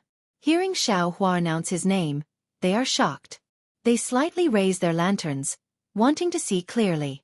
"Ghost!" Before these men can see Xueqi's appearance, the old man next to Xueqi screams and collapses on the ground. "Ghost!" The old man collapses. How can the group of servants still care about Xueqi's appearance? They all shout, throw their lanterns on the ground, retreat in panic, or brandish their steel blades in an attempt to defend. Humph! Xueqi coldly snorts. This is only this old man's illusion technique. Where did this ghost come from? Xueqi flicks his hand and a fireball flies into the air, illuminating the surrounding several zhang. Oh, it really is Taoist Master Xiao. It is Taoist Master Xiao. This little one has seen a portrait of Taoist Master at the young master's place. This little one has even kowtowed in front of Taoist Master Xiao's portrait. Several servants started to shout at the same time, but no one dared to step forward. Although the old man understands that this is Xueqi's illusion technique, he was so scared that he collapsed on the ground. How can he stand up? Who is here? Oh, isn't this Taoist Master Xiao? Just as they are talking, from the darkness of Xueqi village, an old man over 40 years old in embroidered clothes flies over. When the old man sees Xueqi, he immediately shouts in surprise. He lands in front of Xueqi and bows. This one is Zhu Chongxing, greetings benefactor. Xueqi has already seen this old man's appearance. He should be one of the Xueqi disciples he rescued from the prison of the Copper Pillar State more than 20 years ago. At this moment, he smiles and helps Zhu Chongxing up. Get up. Is Zhu Cheng in the village? My family head is in the villa. Zhu Chongxing stood up and said happily, if he knows that you are visiting, he will definitely. Oh, please wait a moment. I will ask the family head to come out and welcome you. No need. Just as Xueqi was about to stop him, Zhu Chongxing had already waved his hand. A two-colored true qi that was like a rainbow flew into the air, transforming into a rainbow bridge that fell into the villa. Wang. As the rainbow bridge fell, a slight rumbling sound came from inside the villa. A scroll flew out carrying several Confucian scholars. Several rays of clear light swept over Xueqi and the others, then fell on Xueqi's face. In front of Xueqi, a voice familiar to Xueqi cried out, Xiao. Taoist Xiao. Haha, old Master Zhu. It's been almost 20 years since we last met. You're still as elegant as ever. Xueqi smiled as he walked over and cupped his hands in greeting. The person in front of him was naturally Zhu Cheng. However, at this time, Zhu Cheng looked somewhat old, far from a Confucian expert who had refined his qi and returned to the divine. Taoist Xiao is the real immortal. Zhu Cheng activated the scroll and brought everyone down. He walked a few steps and was about to kneel down. He said, I often thought of Taoist, but I really didn't expect that Taoist would come today. Even more so, I didn't expect that Taoist's appearance hadn't changed at all. How could Xueqi let Zhu Cheng kneel down? He hastily helped him up, and the people behind Zhu Cheng who were about to kneel down were also helped up by Xueqi. Xueqi smiled again and said, I was also passing by because of some troublesome matters. I thought of the past and specially came to see old Master Zhu. I don't dare. Taoist can just call me Zhu Cheng. I don't deserve this title in front of Taoist. Zhu Cheng hastily waved his hand. Then call me fellow immortal Zhu. Xiaohua said with a smile. I'll listen to Taoist's instructions. Zhu Cheng hastily smiled. He looked at the old man on the ground, the donkey cart and the children behind Xiaohua, then asked, Taoist, what's the troublesome matter? I wonder if I can help you? Haha, let me ask you. Did your Zhu family village have you Zhongquan from Yifeng country of Yu province come to visit? Xiaohua asked with a smile. Yu province? Yu Zhongquan? Zhu Qing frowned and shook his head slightly. I don't know this fellow immortal. Where did Taoist hear this from? Where's Zhu Xiang? This Yu Zhongquan is about the same age as Zhu Xiang. Xiaohua explained. Jin is studying hard in the study. I've never heard of anyone coming to visit him. Zhu Cheng shook his head even more. At this time, an old man behind Zhu Cheng hesitated for a moment and said in a low voice, Big brother, Jin he, what about him? Zhu Cheng was startled. He turned his head and said, He's not in the study? Jin should be in the study of Qilan courtyard. However, just as Taoist Xiao said, he did invite some old friends to come to my Zhu family village. This damned unfilial son. Zhu Cheng was furious when he heard this, but when he looked at Xiaohua, he suppressed his anger and said in a low voice, I've let Taoist see a joke. My unfilial son invited some old friends behind my back. The Yu Zhongquan that Taoist spoke of is probably among them. Seeing Zhu Cheng's appearance, Xiaohua immediately understood how Zhu Xiang's indecisive character was formed. However, he couldn't say too much. He smiled and said, Taoist Zhu, please help me confirm. Okay, Taoist Xiao. Please wait a moment. I'll be right back. The old man behind Zhu Cheng agreed. He flew into the air and landed inside the Zhu family village. Zhu Cheng opened his mouth as if he wanted to ask something, but closed it again. Xiaohua looked at this thoughtfully. In fact, if he didn't care about Zhu Cheng's face and released his divine sense, how could he not see it? However, since the Zhu family people didn't use divine sense techniques to send messages, maybe there was something fishy about it. Xiaohua was happy to go with the flow. Also, Xiaohua pointed at the old man beside him and explained, I met this person when I was passing by Wuyuan County. I don't know his name, but seeing how pitiful he is, I asked Taoist Zhu to take him in. Of course. Zhu Cheng was deeply touched by Xiaohua's kindness. He didn't think it was strange at all and hurriedly replied, This is just a small matter for me. It's nothing. Thank you, Master Zhu. Thank you, Taoist Xiao. The old man was finally able to stand up and hurriedly kowtowed again. Xiaohua smiled and helped the old man up. Now you won't say I'm a ghost, right? While speaking, Xiaohua slightly paid attention to Zhu Cheng's expression. Sure enough, Zhu Cheng's eyebrows jumped and his eyes flashed with panic. I don't dare. It's all my fault. The old man bowed to Xiaohua and said with a smile, Hey, where did you get this grain? At this time, Zhu Cheng's gaze fell on the donkey cart behind Xiaohua. He looked at the grain beside the child and asked in surprise. The old man looked at the grain on the cart and thought of the grain left on the roadside.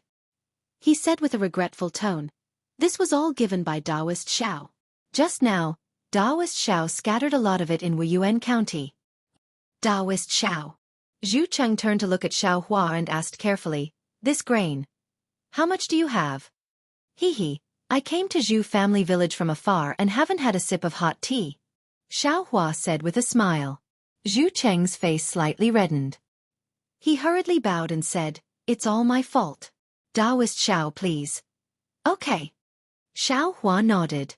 Fellow Taoist Zhu, please lead the way. Light clouds appeared under Zhu Cheng's feet. He led Xiaohua and a group of Zhu family disciples into Zhu family village. As for the old man who didn't say his name in the end, he was also led by 2 guards into Zhu family village. Presumably, with the protection of Zhu family, he wouldn't have to worry about making a living in the future. The entire Zhu family village didn't have any origin formation protecting it. It was no different from an ordinary village. Xiaohua followed Zhu Cheng and landed in a guest hall. The hall was rather simple. Apart from a few tables and chairs, there were only some flowers and trees. There was no other decoration. At the head of the hall, there was a portrait hanging on the wall. The scroll of the portrait looked old, but it was unusually spotless. Faintly, There was a layer of extremely dim treasure light emitting from the portrait. Xiao Hua's gaze fell on the portrait. He looked at the old man wearing Confucian robes and a Confucian crown. He had a serene expression and clear eyes, as if he understood everything in the world. He already understood that this must be the famous great Confucian Xueqi of Xu family. Therefore, without waiting for Xu Cheng to say anything, Xiao Hua stepped forward and bowed. Junior Xiao Hua greets Senior Xu Shi. Xu Cheng and the other Xu family disciples were gratified. They hurriedly tidied their clothes and retreated to the side. They bowed back and said, "Thank you, Taoist Xiao." After the greeting, Xu Cheng invited Xiao Hua to sit at the guest seat at the table under the portrait. He accompanied Xiao Hua on the other side. When someone brought fragrant tea, Xu Cheng personally poured a cup for Xiao Hua and said with a smile, "Taoist Xiao is a Taoist senior. You usually drink spirit tea. I don't have any good tea here. This is fragrant tea that I personally went to Maoqing Mountain to pick and stir-fry last year. Although it can't compare to the spirit tea of Taoist sect and perhaps not to the tea of Cha Nu country, it is superior in that it was made with the zhenqi of my Confucian cultivator. Taoist Xiao can taste it." Xiao Hua smiled and raised his cup. He took a sip, but he felt that there was a kind of bitterness in it. This bitterness didn't turn into sweetness like the spirit tea. Moreover, when the tea entered his stomach, it didn't turn into any zhenqi. He knew that it was as Xu Cheng said. But just as Xiao Hua was about to put down the fragrant tea, his heart skipped a beat and he took another sip. He felt the bitterness at the tip of his tongue faintly release some layers. After tasting it a little more carefully, there were actually some mixed feelings. He unconsciously took another sip, letting the tea overflow in his mouth for a moment before swallowing it into his stomach. "Good." Xiao Hua put down the teacup and praised. The path of Confucian cultivator emphasizes the tempering of the world. If you don't experience the various states of the world, you won't understand the essence of the noble spirit. Xu family is worthy of being the descendant of a great Confucian cultivator. Just from a cup of tea, you can make people taste so much. Old Sage Xu is really amazing. Open WeChat now, click the plus sign at the top right, choose to add friends, add a public account, search for Kidian's Hongwenwang and follow the public account. You won't miss any updates.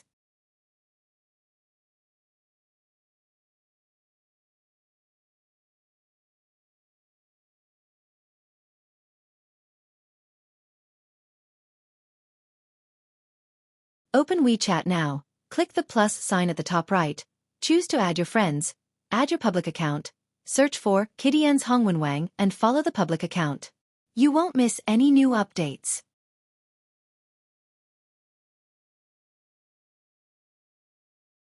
Chapter 3848. Little brother heard the news from little servant Jean and immediately flew to Yuwang Ghost Cave to catch up with them before they entered.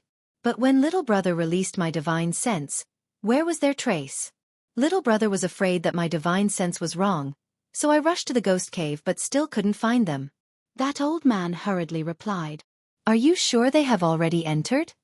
Xu Qing asked somewhat anxiously. After all, Zhu Xiang was his son and Xiao Hua was looking for Yu Zhongquan. Little brother can't be too sure. That old man hesitated and said, "After all, today is the 15th of July, little brother can't get too close to the ghost cave." "Oh? Why is it the 15th of July again?" Xiao Hua, who was listening carefully at the side, was stunned. Previously, when Xiao Hua met Huang Yi at Tianmen Mountain, it was the ghost festival on the 15th of July. Now that he arrived at Hidden Immortal Continent, he met Huang Yi's reincarnation, Chong Yuan. He just accepted Chong Yuan as his disciple and now it was the ghost festival. Even though Zhu Cheng had yet to reveal the truth, Xiao Hua already had a feeling that this matter was definitely related to the malicious ghosts and wandering souls. But this time the one involved is Yu Zhongquan. 15th of July. While Xiao Hua was stunned, Zhu Cheng's face also turned extremely pale. He clenched his fists and said angrily, "This unfilial son! Since he knew that today is the ghost festival, how could he rashly enter Yuwang Ghost Cave? Isn't this courting death?" "Big brother," that old man said in a low voice, "if you want to seal the ghost cave, you can only use the blood essence of my Zhu family's son during the ghost festival. Even I don't dare to do this kind of thing. How can he cultivate?" Although Zhu Cheng called him an unfilial son, he still worried about Zhu Xiang's safety. Isn't this all because of Big Brother? That old man stole a glance at Zhu Cheng and muttered in a low voice. Fellow immortal Zhu, at this time. You still don't want to tell the truth? Xiao Hua said indifferently, if so, don't blame me for not caring anymore. AI. Benefactor. Zhu Qing bowed and said, it's not that I don't dare to tell Benefactor the truth. Benefactor is a Taoist cultivator, although you are proficient in Confucian cultivation, but this matter involves ghosts of the netherworld, which is not something ordinary cultivators can deal with. I don't want to drag Benefactor into this trouble. Oh, so this Xiao has wronged you. Seeing Zhu Cheng's sincerity, Xiao Hua nodded and said, however, since this Xiao has come here because of Yu Zhongquan, this matter is already related to this Xiao. Unless this Xiao leaves and no longer cares about Yu Zhongquan's life or death, do you think this Xiao will not get involved? Whoa. Just as Zhu Cheng was about to speak again, a chilly wind blew in the hall again. Even the night sky outside the hall was filled with strange hissing sounds. Ghost Parade. Xiao Hua raised his eyebrows and asked in a low voice. That's right. If today is the 15th of July, this is the precursor to the 100 Ghosts Parade. Zhu Cheng smiled bitterly. But it's not time yet. The ghosts are still stirring in the ghost cave. See. The ghost cave is near the Zhu clan village? Then the disaster in Wuyuan County. Is it related to the ghost cave? Xiao Hua suddenly realized and asked while sucking in a breath of cold air. Zhu Cheng looked at Xiao Hua and bit his lips. He first nodded, then shook his head and said, Daoist Xiao, the disaster in Fengxiang country is similar to the nearby countries. The disaster in Wuyuan County is also similar to the nearby counties. It is indeed a bit far-fetched to say that the disaster in Wuyuan County is related to the ghost cave. However, I don't know what Daoist Xiao saw in Wuyuan County, but the filth in the dark is much more serious than the other places. In particular, the Yin energy in Wuyuan County is heavy. Some things that are hard for ordinary people to understand are often found. These should be related to the ghost cave. Do the people in Wuyuan County know? Xiao Hua's eyes narrowed. He looked at the night sky outside the hall and asked thoughtfully. Zhu Cheng shook his head. How could I dare to let them know?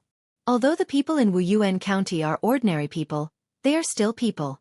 They should have the right to know. Xiao Hua said word by word. You shouldn't hide it from them. But, Zhu Cheng said awkwardly, these ghost caves need the yang energy of living people to suppress them. If the people in Wuyuan County knew about this, wouldn't Wuyuan County be empty? Without the yang energy, the ghost cave will be even more destructive. My Zhu clan village won't be able to.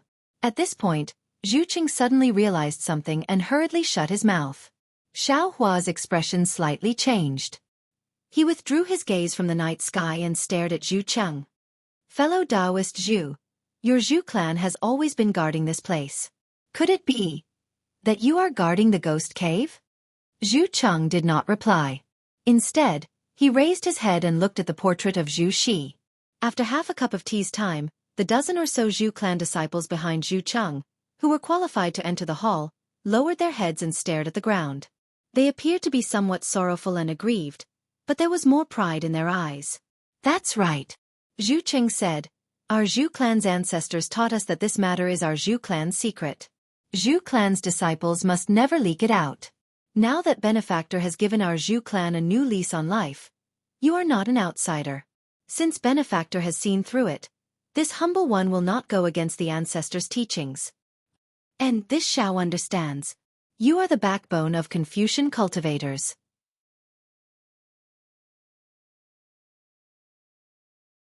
However, he must have misunderstood and thought that as long as the ghost cave seal was sealed, Yu Zhongquan and the other young cultivators were also invited by him to reinforce the seal, right? Sigh. Hearing this, how could Xiao Hua not understand the indecisive Zhu Xiang's filial piety? He originally wanted to blame Zhu Xiang, but facing this kind of filial piety, how could he still open his mouth? Zhu Cheng. Xiao Hua waved his hand and said, follow this Xiao. Benefactor, this is... Zhu Cheng was somewhat puzzled. He followed a few steps and asked. At this time, Xiao Hua had already walked out of the hall. He squinted his eyes and looked at the full moon that poked its head out from behind the dark clouds in the sky. He said indifferently, since this Xiao encountered this matter, how can I not help? Moreover, Yu Zhongquan is currently in the ghost cave. This Xiao has no choice but to go and take a look. Seeing this, Zhu Chang said anxiously, Benefactor, you don't understand. This matter is far from what Benefactor's current divine ability can.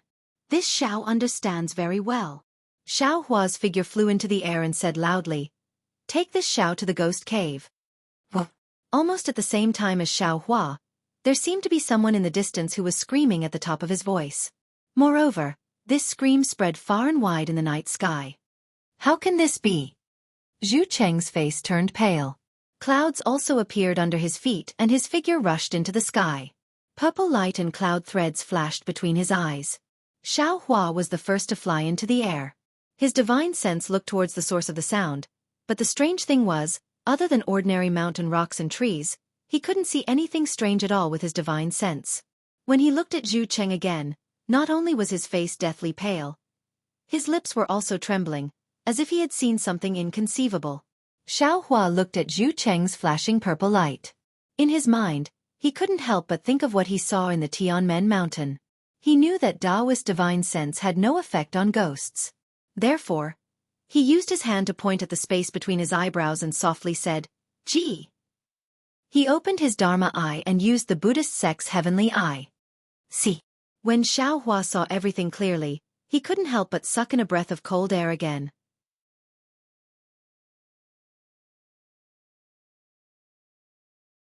Chapter 38-49. Under the night sky, wisps of netherworld qi filled the entire area. Within the blood-colored netherworld qi, the faint wails of ghosts and howls of wolves were gradually being emitted. The night wind that was blowing against his face was now gradually filled with the color of blood. Looking at the faint blood color again, the entire Zhu clan manor was shrouded in a layer of faint purple clouds. The moment the blood color touched the purple clouds, it immediately disappeared without a trace. Looks like the Zhu clan's ancestors did indeed make extremely thorough preparations. Xiao Hua swept a glance at the Zhu clan manor, then raised his eyes towards the source of the strange sound. Several hundred kilometers away, the outline of a blood-colored pillar of qi that soared into the sky gradually appeared. After a short moment, that outline became increasingly clear. It was very clear that the surrounding netherworld wind was blowing out from that pillar of qi. Zhu Cheng. Xiao Hua pointed with his finger and said, That's the Nether Wang Ghost Cave? Why is the netherworld in energy so heavy? Taoist master? How can you see the in energy? The purple clouds in Zhu Cheng's eyes quickly retracted. He looked at Xiao Hua and asked in astonishment. Xiao Hua said disapprovingly, My Tao sect's divine abilities are profound and unfathomable. It's not something that a Confucian cultivator like you can understand. This Xiao still has many such methods. Yes. A trace of joy appeared in Zhu Cheng's eyes. My Zhu clan's clear sight technique is different from the clear sight techniques practiced by other Confucian cultivators. It can clearly see in energy and otherworldly items. I didn't expect Benefactor to also have such a divine ability. Then the Phoenix Soaring Empire's once in 10,000 years disaster might be saved. Hearing this, Xiao Hua's heart unconsciously thumped. He said in astonishment, Fellow Taoist Zhu, what do you mean? How did the ordinary ghost parade suddenly rise to a once in 10,000 years level? Zhu Cheng pointed at the distant pillar of yin energy that soared into the sky and said somewhat fearfully, That place isn't the Nether Wang Ghost Cave that my Zhu clan guards. What? You're saying that place isn't the Nether Wang Ghost Cave that you know of? Xiao Hua was even more shocked. Could it be that Wuyuan County has other ghost caves? That place isn't Wuyuan County. Zhu Cheng's teeth were somewhat chattering. That place is Jingyue County. Whoa. Right at this moment, behind Zhu Cheng and Xiao Hua, another strange hiss sounded out, and it was exactly the same as before. Zhu Cheng and Xiao Hua were greatly alarmed. The two of them once again executed their divine abilities to investigate. Sure enough, under the moonlight, another blood-colored pillar of qi that seemed to reach the heavens emerged from the ground and pierced through the pitch-black night sky. Taoist Master Xiao. Zhu Cheng said anxiously, My cultivation is limited, so I can't see clearly. Did you see the yin qi? Is there anything else? Xiao Hua sucked in a deep breath, nodded, and said, That's right, this Xiao saw it. It's a straight energy pillar. A pillar of air? Zhu Cheng was taken aback again, but then he smiled bitterly and said, I can only see the yin qi gushing out, but not the qi pillar. Looks like Taoist Zhao's cultivation has long since surpassed my expectations. Is that your Zhu family's Yu Wang ghost cave? How could Xiao Hua think of concealing his cultivation at this time? He hastily asked. Zhu Cheng shook his head once more. I'm sorry to disappoint you. That place isn't the Nether Wang ghost cave either. It's in the direction of Fanchong County. This. Just how many ghost caves are there? How come ghost caves have appeared in Fanchong County, Jingyue County and Wuyuan County? Xiao Hua said anxiously, moreover, if these ghost caves are all opened, what kind of disaster will there be? What is the 10,000-year disaster you're talking about? Forget it. Seeing this situation, Xiao Hua already knew that the situation was urgent. He hastily shouted, now is not the time to investigate these reasons. Quickly take this Xiao to the Yu Wang ghost cave guarded by your Zhu family. Perhaps Zhu Xiang and Yu Zhongquan will still have a chance to survive. Okay. Zhu Cheng naturally didn't want anything to happen to his child. As long as there is a chance of survival, he is willing to fight for it. After saying that, Zhu Cheng flew up into the air and headed in a certain direction. The two of them flew for more than 100 miles, when Zhu Cheng's figure suddenly stopped in midair. We'll be there soon. Zhu Cheng's hands trembled slightly. Moreover, this one has already sensed the changes in the restriction inside the Yu Wang ghost cave. The yin qi tonight is really powerful. Even with little Yan's blood essence, I'm afraid this ghost cave will not be able to be sealed. Taoist Master Xiao, let's hurry up a bit. Perhaps this one's blood essence will be of use. Are you sure? Xiao Hua looked ahead. Among the mountains, there was a valley with a radius of several miles. This valley was completely barren. Through Xiao Hua's heaven's eye, there were wisps of netherworld wind blowing out from inside. Standing high above the mountain peak, the valley was like a fierce ghost opening its mouth, stretching straight into the night sky. Zhu Cheng pointed his finger and said, this is the Yu Wang ghost cave. Xiao Hua looked at the valley that was several li wide, and a thoughtful expression appeared in his eyes. Previously, he had taken it for granted that the ghost cave was just a cave, but when he thought about it, that ghost didn't have a physical body, so why would it need a cave? Taoist Master Xiao. A blush appeared on Zhu Cheng's forehead.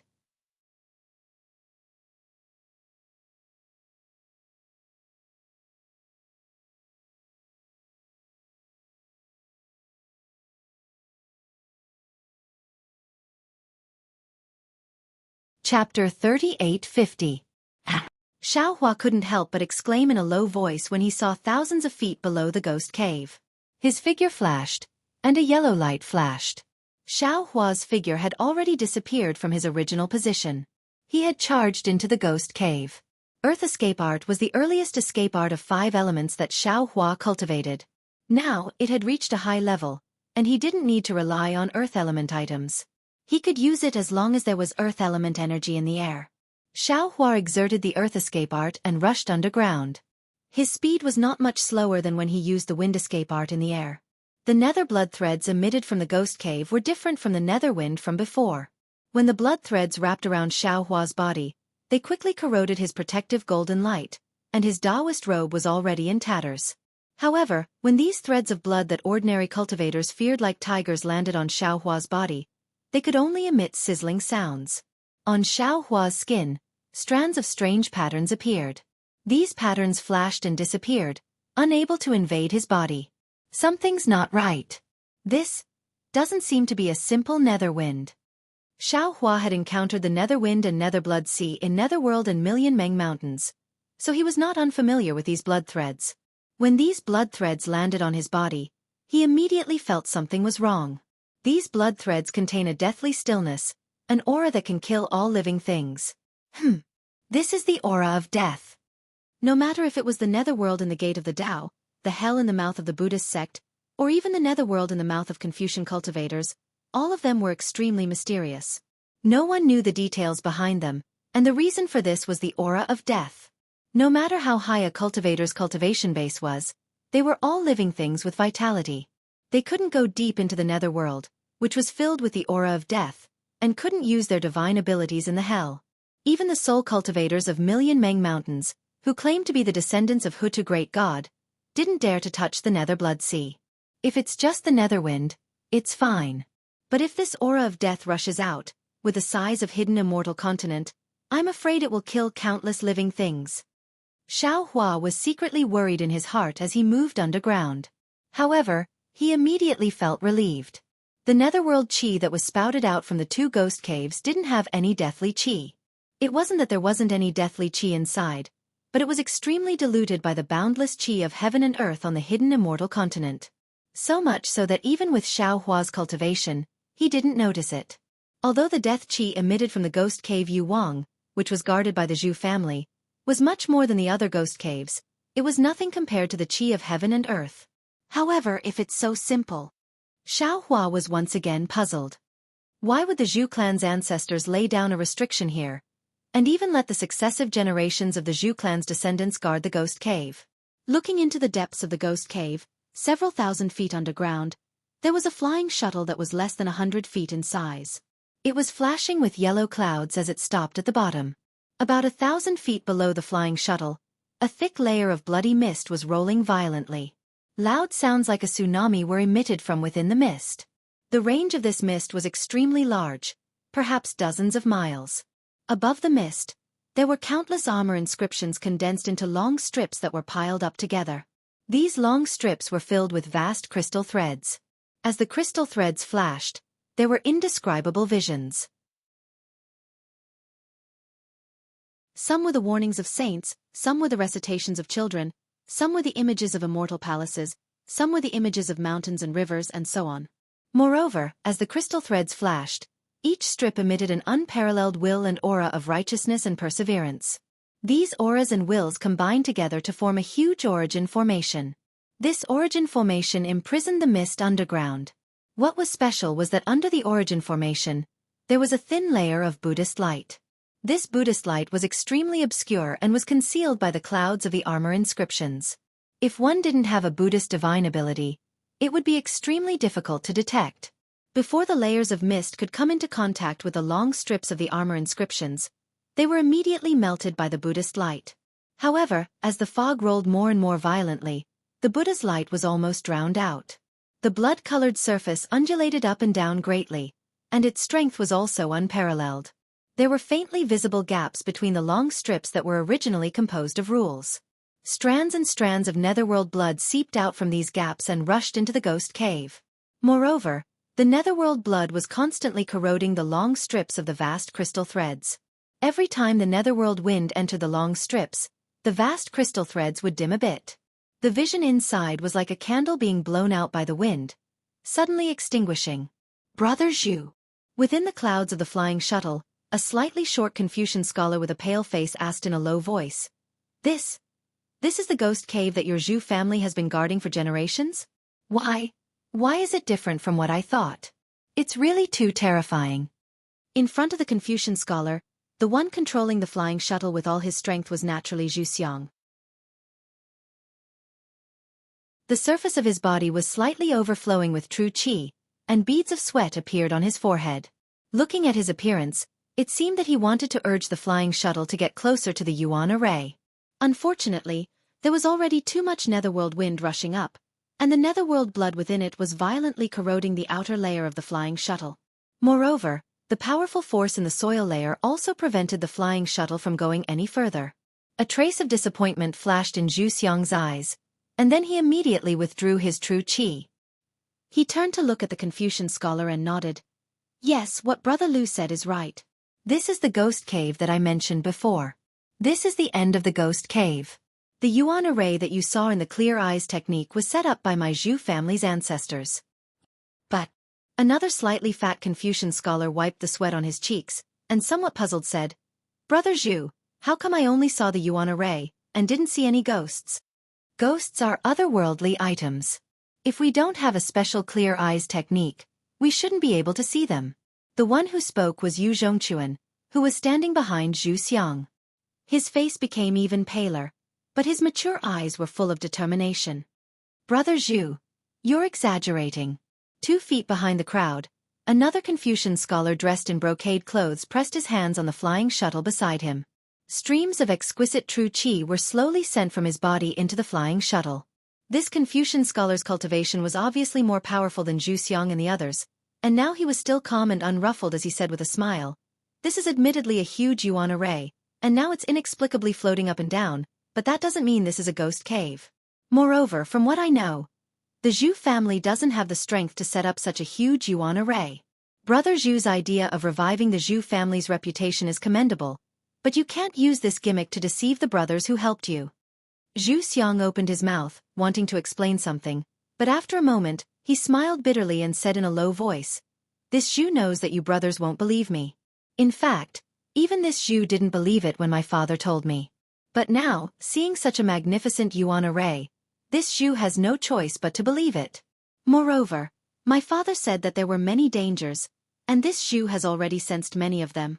He, brother Zhu. It's not that this little brother doesn't want to believe you."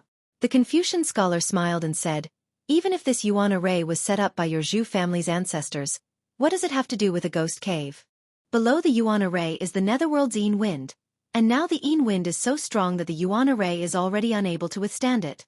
Zhu Xiang almost couldn't suppress the impulse in his blood, and he couldn't suppress the instinctive fear in his heart. His teeth trembled slightly as he spoke in a low voice. "I believe you," Yu Zhongquan said solemnly, "not to mention the blood-colored Yin wind below the yuan array. Even the surroundings of the flying shuttle are blowing Yin wind." "Brother you can see it?" The Confucian scholar surnamed Lu said in surprise. "You don't seem to have used the clear eyes technique at all. This one's eyes have been able to see otherworldly items since young." Yu Zhongquan replied indifferently, "That's why this one wants to be a wandering hero and sweep the world of ghosts." The tall Confucian scholar was also surprised, but he looked at Yu Zhongquan and asked Zhu Xiang, "Brother Zhu, you invited us to help you, but now that the flying shuttle can no longer get close to the yuan array, shouldn't you make a move?"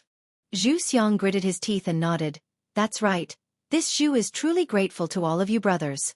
If it weren't for all of you driving this flying shuttle with this Zhu wouldn't have been able to get so close to the yuan array, and this Zhu's idea of repairing the yuan array would never have been realized." Haha. Brother Zhu is too polite. A few Confucian scholars with lower cultivations in the distance laughed and said, "Uncle is too demanding of you. This is something we all know. If you can repair this yuan array today, Uncle Zhu will definitely have a whole new level of respect for you. This way, our efforts won't be in vain." Zhu Xiang's heart warmed, but immediately after, the strangeness of the yuan array made him unable to calm down. He knew in his heart that things weren't good, he couldn't help but sigh, but he still smiled and said, "You and I are friends who have gone through life and death together, otherwise this Zhu wouldn't have invited all of you here. This Zhu appreciates all of your kindness. If this Zhu is unable to repay all of you in this life, this Zhu hopes to get to know all of you again in the next life." "What are you talking about, Brother Zhu?" The Confucian scholar surnamed Lu who spoke before turned around and patted Zhu Xiang's shoulder, shouting, "Go and come back quickly. This little brother is still waiting for you to set up a banquet to celebrate. I'm still waiting for you to lead the entire Zhu clan to dominate the hidden immortal continent 50 years later." That's right. The group of Confucian scholars who only had the cultivation of Confucian scholars smiled and said, their smiles were filled with warmth. Boom. At this moment, the originally shaking yuan array was suddenly lifted high up. Several long strips broke out from the yuan array. The strips rushed into the ground and immediately burst open.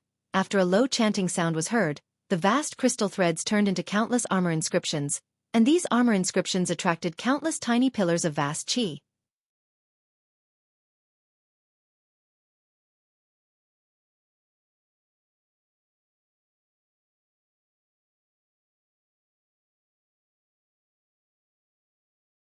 If Brother Zhu does not repair the origin formation, it will definitely cause the Yin Qi to completely leak out of the ghost cave. Although my cultivation is shallow and I can't be a real ranger, I can't do anything that can really enforce justice on behalf of the heavens. But if I want to accompany Brother Zhu to die, I can still do it. You don't understand. At this point, Zhu Xiang did not know how to explain to Yu Zhongquan. Whoosh! The qi of the netherworld suddenly fell and deeply caved in. Then, it suddenly beat like a blood-red heart. Buzz!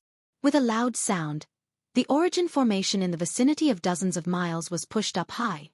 Dozens of vast crystals that formed the origin formation were sent flying. At the same time, dozens of hurricanes blew out from the gaps, roaring and blowing towards Xueqi and Yuzhongquan. Boom! Just as the origin formation was thrown high, Xueqi's body fell into the origin formation like a meteor. The huge impact tore Yuzhongquan's sword light into pieces. Cease! Countless small sounds came from Yuzhongquan's body. The netherworld wind instantly blew into Yuzhongquan's sword light. Not only did it corrode his clothes, it also destroyed the true qi protecting his body. The netherworld wind spiraled and rushed into his body. Xueqi's body had not yet fallen into the origin formation when a very abrupt inscription armor flashed with a dim blood-red light and rushed out from the inner layer of the origin formation. The inscription armor was a faint human figure. This human figure was like a whirlpool that instantly passed through Xueqi's body. Just as the human figure came out of Xueqi's body, Xueqi's face suddenly turned pale, but the human figure was full of blood.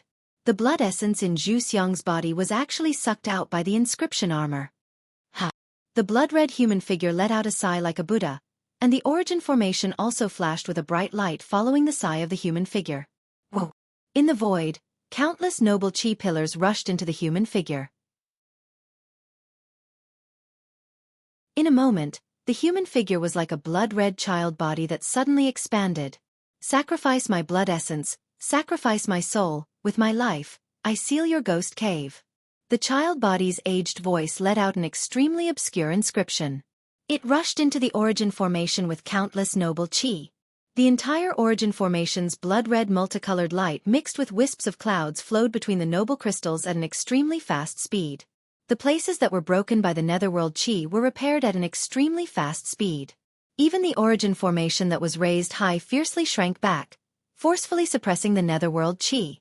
Everything was developing according to Xueqi's plan.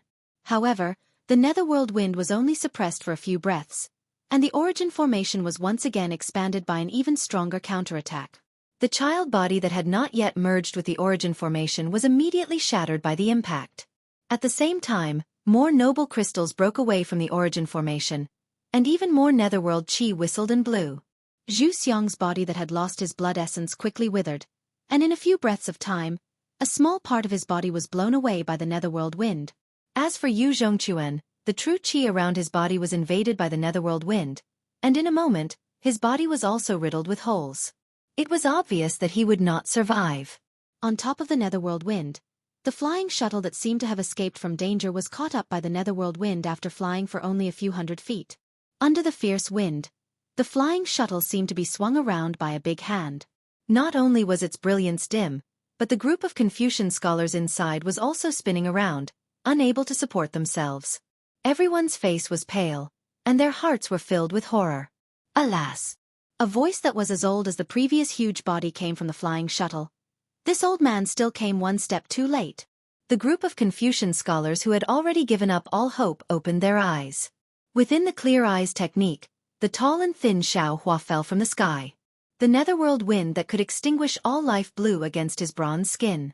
Aside from the traces of golden light from before, it could not harm him at all. Senior! Save me!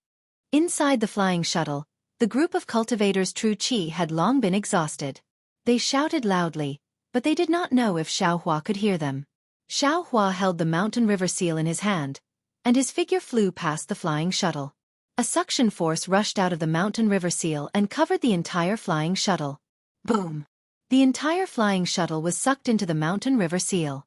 Immediately after, Xiaohua's gaze swept over Yuzhongquan, and after a little investigation, he knew that although he was unconscious, his life was not in danger.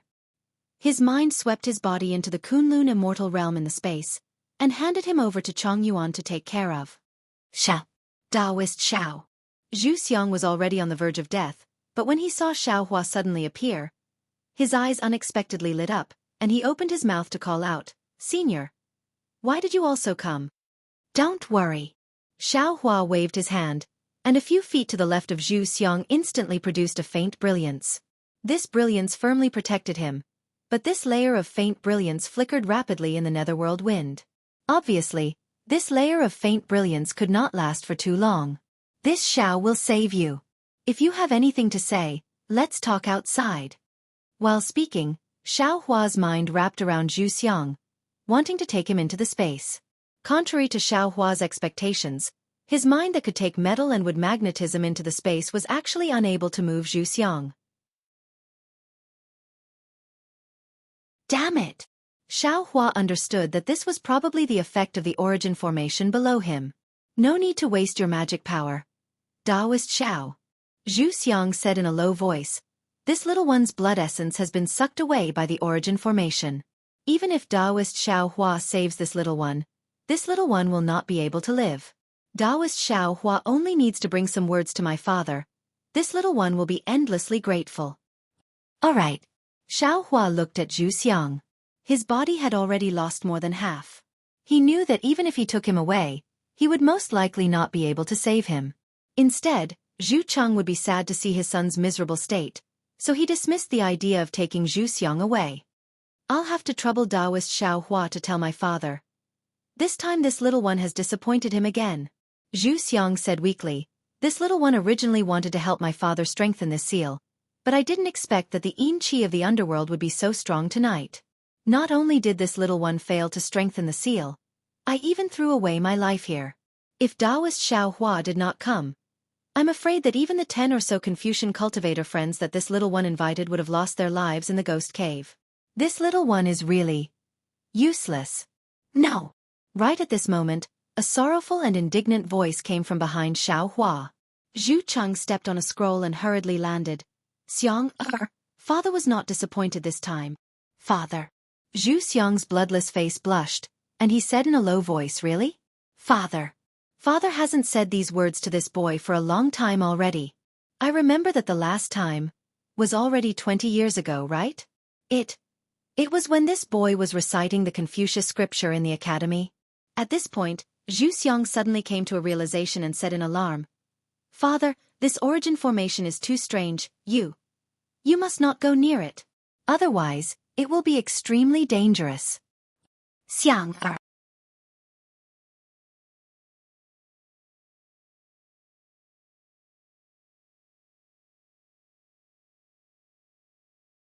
Chapter 3852. Xiao Hua waved his hand and used his nascent soul hand to firmly control Zhu Cheng and the book under his body, resisting the powerful suction force of the origin formation. Father, boy is unworthy.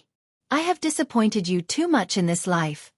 Zhu Xiang's mind was somewhat fuzzy. Looking at the distant Zhu Cheng, he said, Boy has indeed worked very hard, but he still couldn't reach Father's expectations. Boy himself is also very discouraged. However, Father, until now, Boy finally understood. Boy is not the kind of person who wants to be a hero. Boy's character is weak.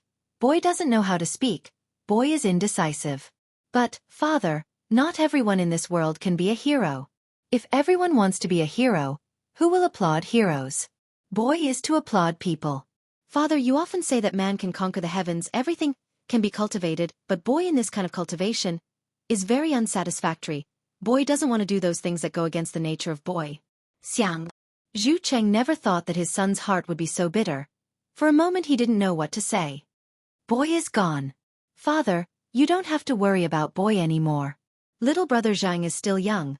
Boy also can't see whether he is similar to boy. But Father, if he is also like boy, please don't force him. After all, it is better to live more happily in this world.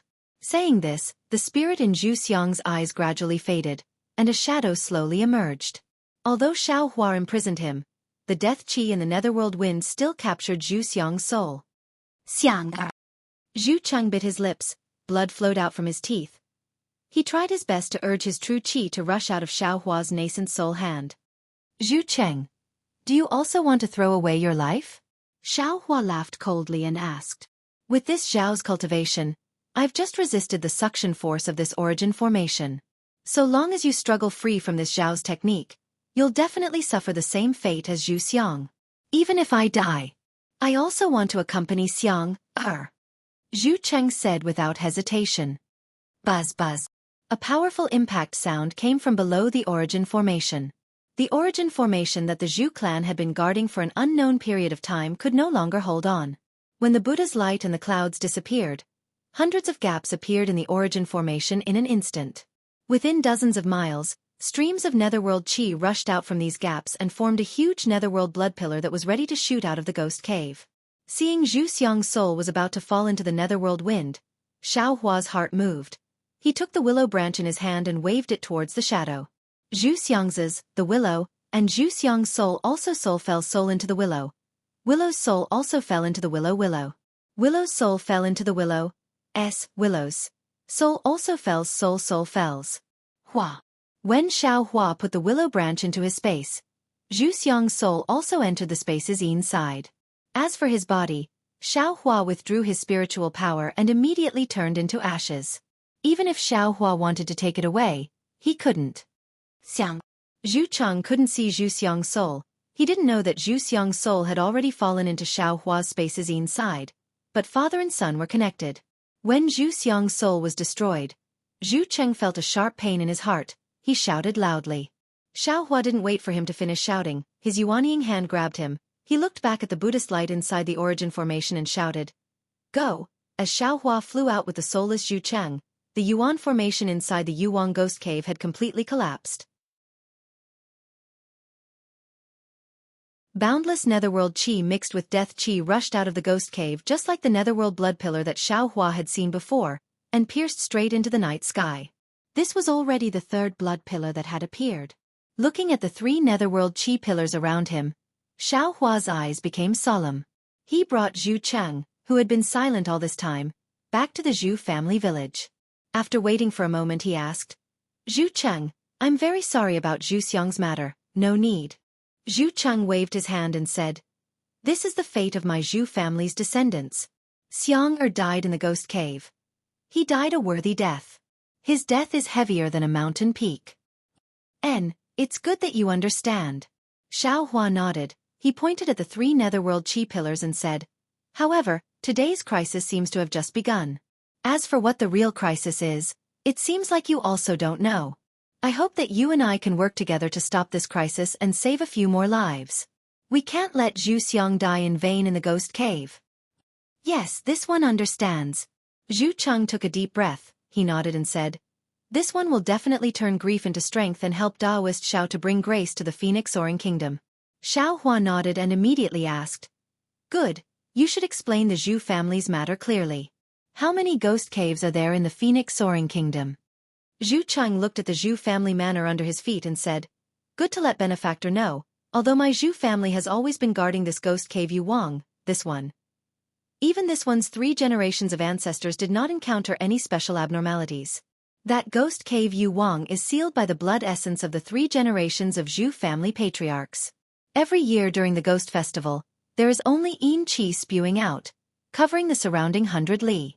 Even if there is an otherworldly item moving at night within the yin qi, when the rooster crows, all the yin qi and otherworldly items will disappear. It is no different from the legends of the secular world."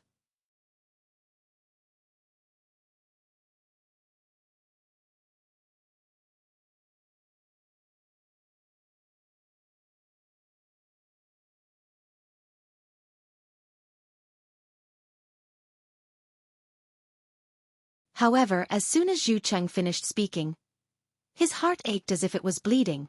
"Successor? Old Master Zhu, you should be content. It's already good that you have a successor." Sun Qing grinned and said, "Not only did my Sun clan decline long ago, but I'm afraid that even our bloodline is about to be cut off. Alas, fellow immortal Sun, you don't know." Xiao Hua looked at Zhu Cheng. He knew that it was difficult for this elder, who expected better from him, to say what was in his heart. Thus he sighed and said, "Old Master Zhu's son, Zhu Xiang, died in the ghost cave just now in order to seal the ghost cave." Sun Qing's expression changed. He bowed deeply to Zhu Cheng and said solemnly, "On behalf of the hundreds of thousands of people in Jinghua County, I thank the Zhu clan for sacrificing themselves for us. I'm ashamed." Zhu Cheng hurriedly helped him up and said softly, This is the responsibility of our aristocratic families. It's our responsibility. It's also Ma-er's responsibility." Well, at this moment, the 6th strange sound was heard. The direction was different from the other 5. "This is the direction of Fanchong County." Sun Qing hurriedly raised his head and looked into the distance. He said in a low voice, "It seems that Fanchong County also has a declining aristocratic family like the Zhu and Sun clan.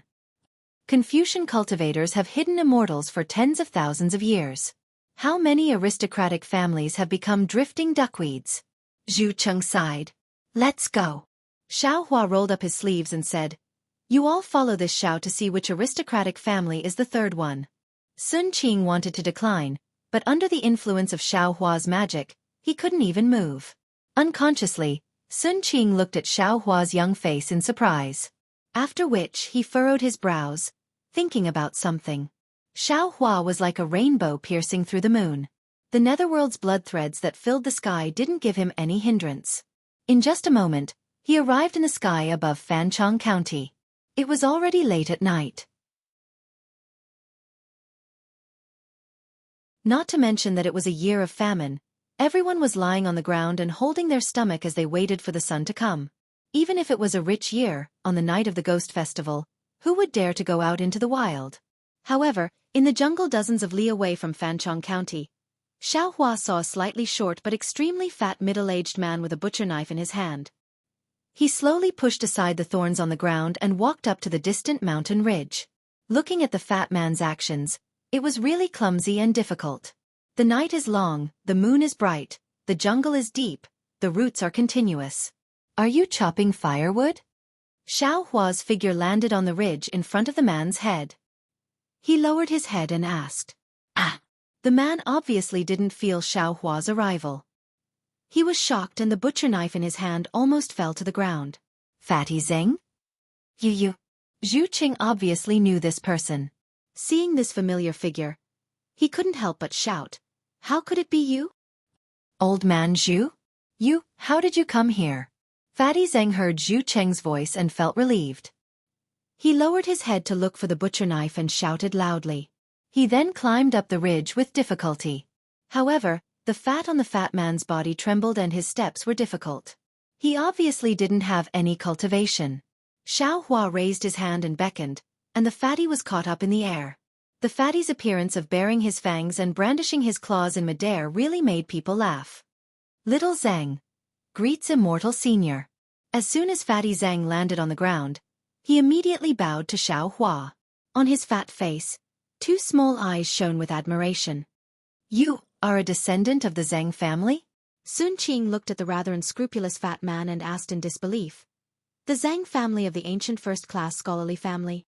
Zhang's face flushed red. He bowed and said, Little Zhang is indeed a descendant of the Zhang family. Senior, may I know who? Alas. Without waiting for Sun Qing to speak, Zhu Qing sighed and said, Zhang Zi of the Zhang family is also a scholarly sage. The Zhang family is also a first-class scholarly family.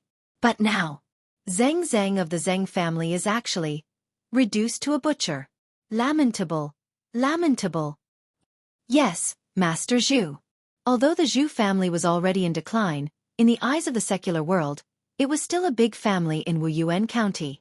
Zhang was a butcher who slaughtered pigs. In the past, he often sent pork to the Zhu family village. Everyone was in awe of Zhu Cheng. Xiao Hua, however, had a smile on his face. He pointed at Zhang and said, Fellow Immortal Zhu, fellow Immortal Sun, you were wrong. Regardless of whether he was a butcher or not, regardless of whether he has scholarly cultivation, as long as he can come to the side of the ghost cave today. His blood is burning hot. He is a brave man. He is not inferior to any scholarly cultivator on the hidden immortal continent. Righteous people are all butchers, unfaithful people are mostly scholars. That's probably the case. That's right. Sun Qing was the first to wake up. He hurriedly bowed and said to Zhang, This old man was wrong. Please forgive me, fellow Immortal Zhang. Exactly. Since fellow Immortal Zhang came here, you are naturally determined to die, even more so than this old man. At this point, Zhu Qing didn't know whether he was sad or ashamed. He couldn't continue and bowed deeply. Zhang was greatly alarmed. He hurriedly helped the two people up and said with a bitter smile, This little one. How can this little one be as noble as this immortal elder said? This little one is just following the ancestors' instructions and doing my best to guard the ghost cave. But, after tonight, my Zhang family won't have the chance to guard the ghost cave anymore. Alas, that's right. The dog is still young and doesn't know anything. How could he know that you are going to die tonight? Zhu Cheng sighed. Whoa. The seventh strange sound came from a different direction from the other six. Xiao Hua hurriedly looked at Zhu Cheng. Zhu Cheng understood what Xiao Hua was thinking. He shook his head and said, "This little one still doesn't know about this ghost cave." Master Zhu. Zhang said somewhat embarrassedly. This little one didn't know that Master was also the guardian of the ghost cave. This little one thought that only this little one was. With so much energy erupting tonight, I wonder, how many ghost caves have opened? There are already 7. Zhu Cheng looked at the dense netherworld wind around them and said in a low voice. This many. Zhang turned pale with fright. This little one. This little one's ancestor only said that there was 1. With so many ghost caves, we don't have enough people. Xiao Hua's heart sank. He naturally understood that the number of people Zhang was talking about was the number of people who entered the ghost cave. Presumably, Zhang, who didn't have any cultivation, came here to prepare to jump into the ghost cave just like his ancestor. However, from Zhu Xiang's death, he could see that the energy erupting from the ghost cave today was different from before. Just using the blood essence of a cultivator family's disciple to seal the ghost cave was no longer enough. They had to figure out the cause of the ghost cave's eruption, and the harm it would cause to the millions of villagers in the 3 towns. Zhu Cheng looked into the distance with worry and said in a low voice, "Could it be that the ghost cave is really coming out again? How can this be stopped?"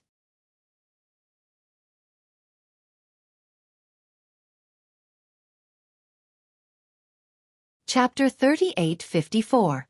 Master Zhu is from a rich family. There must be treasures left behind in the ancestral hall. Zhang Ziyan said with envy, if Master Zhu has treasures, he can definitely guard the ghost cave. Alas! Zhu Cheng waved his hand and said, "My Zhu family's ancestral hall has long been ruined. Where would there be treasures?" Zhu Cheng's words were like a sudden clap of thunder, immediately stunning Xiao Hua. The bone that Zhu Cheng gave him clearly wrote Ancestral Hall Wooden Statue Xiantian Qi, Family History Silk Cloth Descendants. If there was no ancestral hall, where would there be a wooden statue? Where would there be a family history? Xiao Hua came to the Zhu family. Of course he wanted to see what the wooden statue was and what the family history was, but he didn't have the chance, or he was embarrassed to ask. But he didn't expect that Zhu family would simply lose their ancestral hall. Zhu family doesn't have an ancestral hall? When did this happen? Xiao Hua was still a bit unwilling and asked hurriedly. This one doesn't know. Zhu Cheng shook his head and said, "This one only vaguely heard about the ancestral hall from my father, but I've never seen it." What about Zheng family and Sun family? Xiao Hua felt something was wrong and turned to look at Zhang Ziyan and Sun Qing. As expected, the two shook their heads and answered in unison, "Our families are ruined. Where would there be ancestral halls?" At this moment the 8th strange sound came from a different direction from the other 7. There are already 8 ghost caves. Xiao Hua could only withdraw his doubts and squint his eyes to look at the 7 pillars of air in the distance. The last one that appeared was still not fully formed, but the first one that appeared already looked like a blood pillar. The ghost cave that this one is guarding hasn't erupted yet. Sun Qing said, "Fellow immortal Xiao, this one, Before Sun Qing could finish speaking, the 9th strange sound rang out, instantly interrupting Sun Qing's words. Sun Qing's expression changed greatly as he said in shock, This strange sound is coming from the nether ghost cave. Then what about the small one?" Zhang Ziyan also panicked and asked hurriedly. "There are already 3 ghost caves in Fanchong County." Zhu Cheng said and pointed at the 3 places in the distance and asked, "Is there one that your Zhang family is guarding?" Zhang Ziyan looked in that direction and said in a low voice, "Yes." "Done." Xiao Hua looked at the 3 of them and comforted them. "Now that there are 9 ghost caves, each of you can only seal one. Even if the 3 of you die in the ghost caves, I'm afraid you won't be able to seal all 9 ghost caves. Once upon a time, these were some medicinal pills. Take them back and sleep. If he woke up tomorrow and Fanchong County was still around, he would let his family consume this pill. Since you and Zhu Cheng are already acquainted with each other, you can support each other in the future." But he had wanted to say something. Xiao Hua completely ignored him. He also took out a jade bottle and handed it to Sun Qing, saying, Old Master Sun, I'll leave this to you as well. I don't want to say the same thing a second time. Take Zhang Qian and leave first. All right. Sun Qing knew that he had lost his usefulness, and it was useless for him to stay here. He nodded and said, I will obey Taoist Master Zhao's instructions. It's just that Sun Qing didn't accept Xiao Hua's medicinal pills. He had the same personality as his ancestor, Sun Zizhen. Hee, fellow immortal Sun, this is a pill to break the curse. Zhu Cheng reminded. Ah. Sun Qing was startled at first, but then he shook his head. I don't need this pill anymore. Your Sun family's curse has been broken? Zhu Cheng was somewhat puzzled. Sun Qing thought for a moment and said, My son was born slow-witted. Not to mention studying and cultivating. Even living like an ordinary person is difficult. It doesn't matter if there is a curse or not. Hee, so that's how it is. Xiao Hua thought for a moment, then took out a small jade bottle and handed it to Sun Qing, saying, This is a medicinal liquid refined by spiritual wisdom derivation. Its effect is better than Spirit Awakening pill. It's called Spirit Awakening Liquid. This thing must be useful for your son. Take it. This. Sun Qing looked at the jade bottle, unable to react for a moment. Zhu Cheng hurriedly grabbed it and handed it to Sun Qing, saying, Quickly take it. Taoist Master Zhao's magic power is boundless. These pills are rare in the world. Thank you, Taoist Master. Sun Qing's hands were trembling as he hurriedly stuffed the jade bottle into his clothes. Let's go, fellow Taoist Zhu. Take me to see if there are any other ghost caves other than these 9. Xiao Hua didn't pay attention to Sun Qing's thanks. With a wave of his hand, he brought Zhu Cheng and flew towards the middle of 2 ghost caves in the distance. The 9 ghost caves were spread over 3 towns. As long as one looked at the arrangement, they could tell that there should be 3 ghost caves in each of the 3 towns. A total of 9 ghost caves formed the power of 9 stars.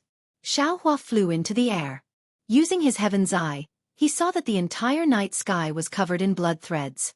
The blood threads rolled and formed a blood mist that drifted in all directions. It was as if this 1,000-li range was another ghost cave. Damn it! Xiao Hua cursed in a low voice. This is the hidden immortal continent of Confucian cultivators. There is no reason. Why do you want me to do this? Where did the experts of the so-called immortal palaces and the so-called cultivation families go?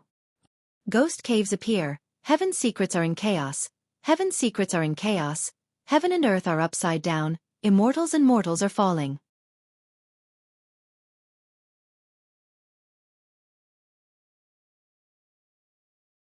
After tonight, even if they are still alive, I'm afraid they will be no different from the living dead. So many. Xiao Hua was shocked. Isn't there more than 700,000 people? It can only be more than this, not less. Zhu Cheng smiled bitterly. Actually, even without tonight's 1,000 Ghosts Parade, without benefactors' food, in a few days, the number of people who will starve to death will also be this many. No. Xiao Hua shouted resolutely. If this Xiao wasn't here, then it would be fine. But since this Xiao is here, I definitely can't let 700,000 people die for no reason. But, Zhu Cheng also said, this netherworld energy. Before Zhu Cheng finished speaking, the entire night sky became a few degrees colder.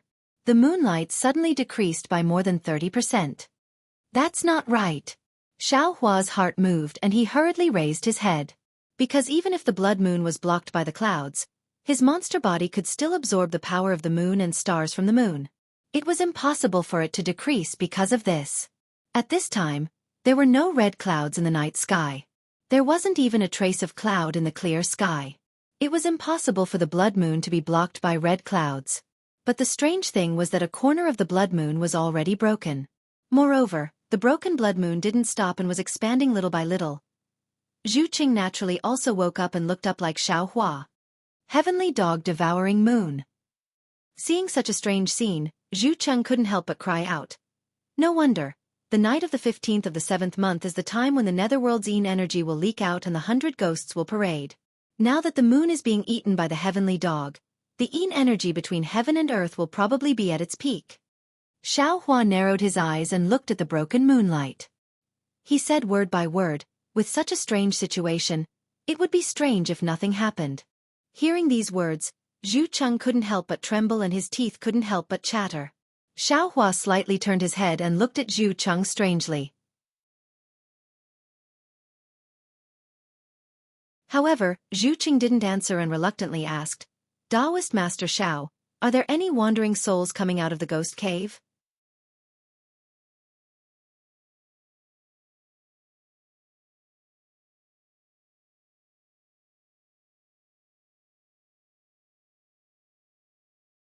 The blood-colored domain was shaking crazily, and a series of strange syllables rang out in Xiao Hua's ears. Clearly, the ghost that hadn't appeared was incomparably shocked. You, who are you? Why do you have Higan? A jerky, stuttering voice strangely appeared. It was not a voice that came from the mouth of a living person. Higan? Xiao Hua's eyes turned. He knew that the willow branch's name was Higan. He immediately sneered, Humph! This old man is Duanmu Liangsheng. You know the Duanmu family, right? This old man does not need to say more. If you have any sense, quickly retreat and don't show your face. Otherwise, even if this old man does not kill you today, my Duanmu family will definitely chase you to the 9th hell and destroy your soul. Duanmu Liangsheng? Gij, a mere Duanmu family, actually dares to be so arrogant. The voice became increasingly smooth. Following this voice, Xiao Hua suddenly felt a burning pain in his hand. He could not help but let go.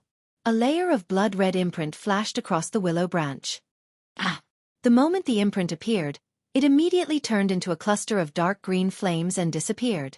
The ghost's miserable shriek sounded in Xiao Hua's ears. Xiao Hua did not dare to reach out to grab the willow branch again. In a flash, he immediately used his mind to sweep it. So, with a light sound, the willow branch fell into the space. Following his mind into the dark side of the space, there were also some netherworld chi and many wandering souls. Damned Duanmu family. This official will definitely not let you off. The ghost seemed to be injured from snatching the willow branch. The vicious voice sounded very comfortable in Xiao Hua's ears. Xiao Hua thought that the ghost had retreated. However, in a moment, the ghost's voice sounded again. Duanmu Liangshang, wait until this official gets out. I will definitely let you know the consequences of stopping this official. The ghost's words immediately knocked Xiao Hua down from the 9th heaven. What? This guy still wants to come out? His grandmother, he still calls himself this official. What kind of official is this guy? Confucian cultivators call the 9 underworlds the underworld. Could it be that this ghost is some official of the underworld? No, I definitely cannot let this ghost out. Xiao Hua's eyes turned rapidly. The Paramitha willow branch is a great killing weapon. I must save it until the end. I cannot waste it for no reason. Since this Zhao's mind can also collect the netherworld wind and the wandering souls, if you don't let me, then I will use my mind to collect it. Xiao Hua had previously used his mind to collect the netherworld water. However, the netherworld water was a tangible thing, while the netherworld chi and the wandering souls were formless. Xiao Hua did not feel that he could collect it. Now that he had inadvertently succeeded, why would Xiao Hua hesitate? Within the ghost's domain, the rules were everywhere. However, there were very few restrictions on something as ethereal as the mind. Xiao Hua's mind had already covered the area within 1,000 li. Collect. Following Xiao Hua's cold laugh, the valiant mind that could collect the metal and earth magnetism into the space immediately swept up the netherworld chi and the wandering souls. It fought against the valiant suction force within the light hole and pulled them into the dark side of the space. Xiao Hua's cultivation was definitely not comparable to that ghost that had never shown its face. However, this kind of crooked robbery technique of his was much stronger than that ghost's. In just a few breaths, Xiao Hua had already taken away 70% of the netherworld chi and the wandering souls from the light hole. The entire earth shook once again. Bloody light flashed chaotically within the domain. The ghost's flustered and exasperated howls rang incessantly. Damned Duanmu family. This official will let you know the consequences of offending this official. That ghost sneered. The confinement force around Xiao Hua's demonic body suddenly increased. Moreover, countless thumb-sized ghost heads emerged from the bloody light and attacked the demonic body. However, before the ghost heads could come within 1 chi of Xiao Hua, the power of the stars and moon appeared on the demonic body and blocked the ghost heads. The suction force above the light hole increased once again, competing with Xiao Hua's mind for the wandering souls. Xiao Hua stood in midair and sneered. He might as well take drastic measures. His mind left the surroundings of the light hole and landed on the 9 ghost caves. The netherworld chi and the wandering souls that were spouting out from the ghost caves did not fall at all. They were all collected by Xiao Hua. In the beginning, that ghost clearly did not notice anything. However, as the amount of netherworld chi and the wandering souls within the light hole decreased, the ghost finally woke up. Many more ghost heads rushed out from the domain. There were also dense wisps of blood that wandered all over the place, wanting to stop Xiao Hua's methods. However, these methods to Xiao Hua were tantamount to scratching an itch through a boot. They were completely useless. Of course, Xiao Hua would not really believe that the ghost had no way to stop his mind within his domain. He knew that when the full moon was completely swallowed by the heavenly hound, victory and defeat would be decided. Sure enough, in just a moment, Xiao Hua suddenly felt his surroundings turn black. This kind of black was not the kind that could be seen with the naked eye. It was completely a kind of perception in the heart. Xiao Hua understood that the heavenly hound's lunar eclipse had already been completed. Sure enough, high up in the sky, the place where the blood moon was located was pitch black.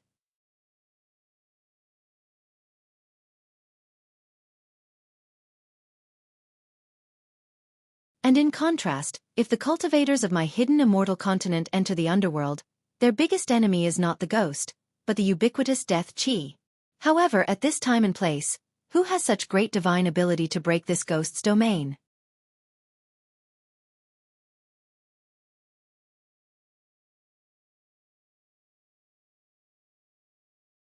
Chapter 3856.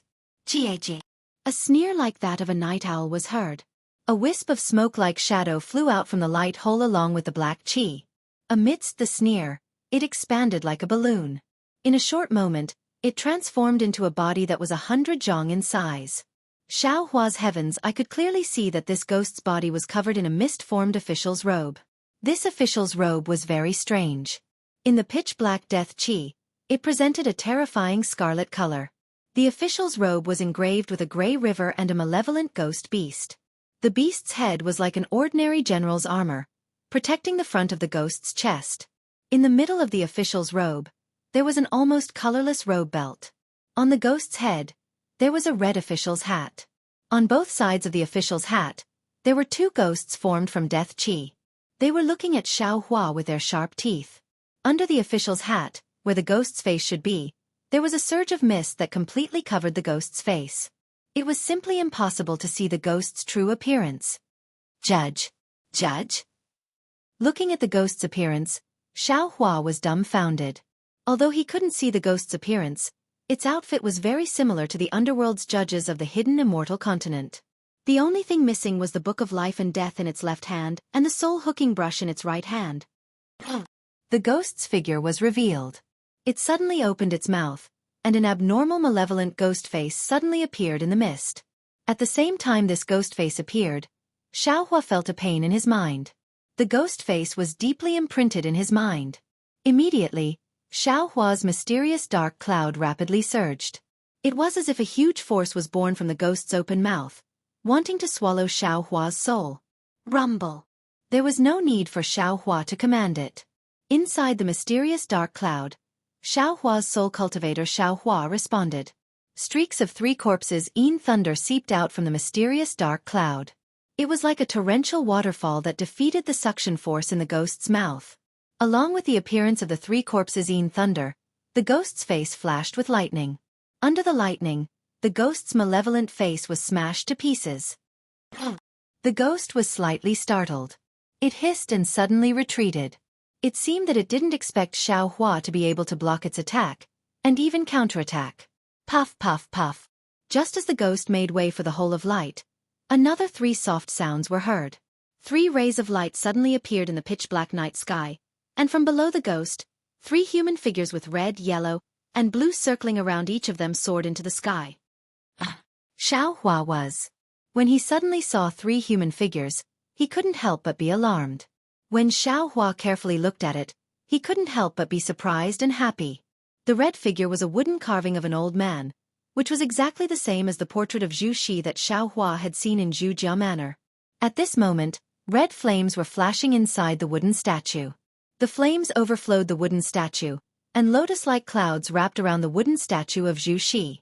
Zhu rushed out of the light hole. Immediately, the wooden figure emitted a fierce aura like a flying sword. A dignified will like that of a mountain began to chant. The ruler is the leader of the subjects, the father is the leader of the children, and the husband is the leader of the wife. These are the three leaders. Human beings have benevolence, righteousness, propriety, wisdom, and trust. These are the 5 pillars. You are a ghost. You don't have the 3 pillars and 5 pillars. Retreat, retreat, retreat. As Master Zhu chanted the mantra, streams of righteous energy condensed into mountains. They flashed with red light and descended from the sky, carrying with them the aura of eternity. Not only did they tear apart the ghost's domain, they even smashed into the ghost's body. At the same time, the yellow wooden sculpture also moved. This wooden sculpture was of a middle-aged man with a bulging forehead. Yellow flames flickered within the middle-aged man's body, and similarly, countless lily-like clouds wrapped around him. As soon as the middle-aged man appeared, an extremely indifferent aura spread out from the wooden sculpture.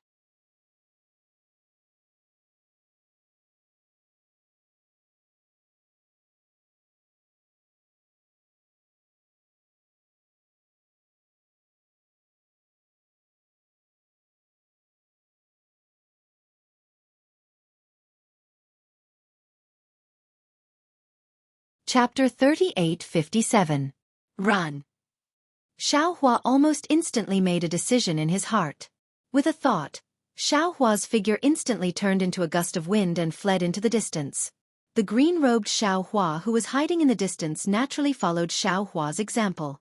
Just as Xiaohua had expected, when the ghost dodged, the wooden statues of the 3 holy men merged together. The 3 colored sparks converged and immediately transformed into a pillar of fire that pierced through the heavens and the earth. This pillar of fire contained a vast and mighty aura that poured down towards the top of the ghost's head. The might of this pillar of fire was so great that before it even landed, the ghost's official hat had already split open. The ghost heads on both sides of the official hat had already shrieked and turned into pus. However, under the light of the fire, the ghost's malevolent ghost face appeared again. Moreover, this ghost face didn't have a trace of panic on it. Instead, its scarlet eyes even carried a trace of excitement. The ghost laughed wildly. 3 old farts, you've suppressed this official for so long, but do you know why this official came here from the underworld? Today, I'll let you see the true purpose of this official's visit. As it spoke, the ghost opened its mouth. Puh! A thick golden aura shot out from its mouth and directly pierced into the pillar of fire. Boom! The 3-colored pillar of fire's destructive aura was unparalleled, but it was powerless against this incomparably pure golden aura. The pillar of fire that reached the heavens and the earth was split into 3. Moreover, this golden aura cleverly pierced into the 3 wooden statues at the same time. Clearly, this attack had been prepared by the ghost long ago. Gold. Zhangzi's voice had just uttered a word when it was immediately killed by the surging golden aura. Although the saint's willpower was powerful, it was still only at the 9th level of origin energy. After being worn down by the aura of death for so many years, how could it be a match for the golden aura? Since Zhangzi was like this, the other 2 saints also couldn't be kind. When the 3 saints' willpower was destroyed, the 3 wooden statues also fell from the sky. Of course, under the combined power of the 3 saints, although the pillar of fire was scattered, the pillar of fire still landed on the ghost's head. After the 3 pillars of fire were extinguished, the ghost's body was only left with less than 30% of its original size. Haha. Watching the 3 wooden statues flicker like embers as they fell into the hole of light, the ghost laughed heartily. Humans always think that they're smart, but they don't realize that how can humans defeat ghosts? What's more, I'm an infernal judge among ghosts. If it weren't for someone causing trouble today, this official wouldn't have suffered such a small loss. At this point, the ghost suddenly realized something and shouted, Duanmu Liangxing, where do you think you're going? Xiaohua's heart was indeed benevolent. He really wanted to spare no effort to save Wuyuan County, Jingyue County and Fanchong County. There were over 1 million people in these 3 towns. Even if the 9 ghost caves erupted at the same time without any warning, even if tens of thousands of wandering souls and malicious ghosts rushed out from the underworld, he still stood in front of the mortals. He still let the green-robed Xueqi go to the 3 towns to lay down a great formation. He wanted to make some sacrifices. However, when he saw the appearance of the underworld's judges, as well as the wooden statues and wills of the 3 saints, Xueqi realized that the situation had far exceeded his expectations. When he saw the 3 saints joining hands to fight against the enemy, Xueqi understood even more clearly that the 3 saints were staking everything on a single throw.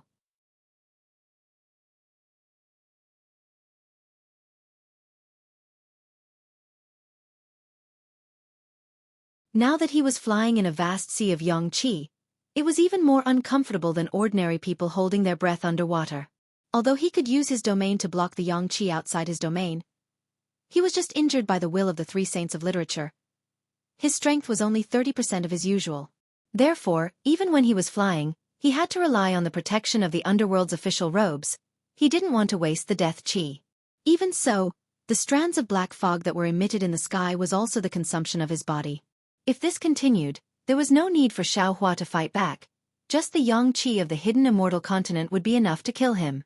Of course, the reason why the underworld's judge chased after Xueqi was not only because Xueqi almost ruined his big plan. The most important thing was the Paramitha in Xueqi's hands. To the underworld's judge, the Paramitha was 100 times more important than the thing he conspired in Wuyuan County. Since this underworld's judge could pay a lot for that thing, he would definitely not give up the Paramitha that was so easily obtained. The underworld's judge's black fog was originally very light, but it was also very fast. However, it was still not as fast as Xueqi. Seeing Xueqi getting further and further away, the underworld's judge coldly snorted and said with a smile, "The cultivators of the human realm really haven't seen the world. This kind of escape technique is admittedly incomparably marvelous, but in this official's eyes, it's not even worth shit." While speaking, a robe belt flew out from the black fog. It was precisely the robe of the underworld's judge from before. As soon as that robe belt flew out from the black fog, it immediately issued a sizzling sound, just like a drop of water falling into a pot of boiling oil. That endless yang qi quickly swallowed this robe belt. Gee! A strange roar came from the black fog. A gloomy brilliance flashed on the robe belt, and in a flash, it turned into a chain. That chain had some blood and rust spots on it, and green threads flashed inside. As soon as the chain was born, the entire night sky became several degrees colder. The chain flashed in midair and disappeared in a flash. And in the distance, Xueqi, who had already flown several hundred li, suddenly slowed down. An aura that made his heart tremble with fear pounced on him without any warning. Xueqi knew that his divine sense was useless against ghosts. He hastily turned his head and saw a blood-colored chain flashing with a gloomy green brilliance. It was like a poisonous snake, and in the blink of an eye, it already flew to the back of his head. Xueqi made a prompt decision. A green light flashed between his eyebrows, and he used the lightning flash and thunder roll technique. Rumble. Lightning surged out like a tide and pounced on the chain. However, the chain was really like a flood dragon crossing the sea. With a slight sway, all the lightning was swept away by it. See. Xueqi was greatly alarmed. He wanted to use the Buddhist seal technique again, but just as this thought appeared in his mind, before that chain even reached his body, an invisible band like a tight hoop came from outside his mysterious dark cloud and tied it up in an instant. Rumble. At the same time that the mysterious dark cloud was tied up, the heavenly patterns on it flashed with a gloomy green lightning and desperately resisted. Inside the mysterious dark cloud, Xueqi also waved his hands. One after another, green seal characters flew out from the dark cloud, and the mournful cries of ghosts and gods were unceasingly heard. But in the end, these could not resist the imprisonment. What was more special was that when the chain fell down, it did not bind Xueqi's body, but directly tied up the mysterious dark cloud tightly. At the same time, from the other end of the chain came a powerful force that Xueqi could not resist, pulling Xueqi's mysterious dark cloud back. Although Xueqi possessed great magical abilities, had a strong body, and had an unparalleled lightning escape technique, under the binding of the ghost soul capturing chain, he had no power to fight back. He could only obediently follow the force of the chain, flying back at a speed 30% faster than before. Furthermore, The force of the chain was extremely powerful, and it was the nemesis of souls. Xueqi's mysterious dark cloud was bound and deformed. Xueqi, who was a soul cultivator in the sky of heart, was bound tightly. Even Xueqi, who was majestic and awe-inspiring in the blood ocean of the netherworld in the millions of Meng mountains, was currently suppressed by the force of the chain, unable to move at all. What was special was that a pain that was several times sharper than having one's bones scraped was produced from the point where the chain came into contact with a mysterious dark cloud, and it went straight into Xueqi's soul. This pain forced Xueqi to tumble in the air every few feet, and he kept roaring in a very sorry state. Naturally, the ghost judge would not expose himself to the yang energy, although the yang energy had weakened a lot because of the lunar eclipse. When he returned to the previous light hole, the domain formed by the death energy was already intact. Xueqi was rolling and roaring all the way, as if he was tortured to the point of exhaustion. When he was pulled into the dark domain, his roaring voice was somewhat hoarse. Looking at the anger in Xueqi's eyes, the ghost judge laughed and said, "Duanmu Liangxing, you're secretly happy. Fortunately, the one you met tonight is me. This is just a light punishment for your previous disrespect. If it was me, with just a stroke of the soul-capturing pen on the Book of Life and Death, your lifespan would be completely gone, and your soul would be separated from your body."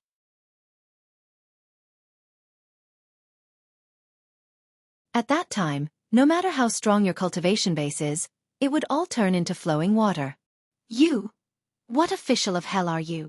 When Xueqi saw the ghost judge did not immediately take action, he quickly thought of something.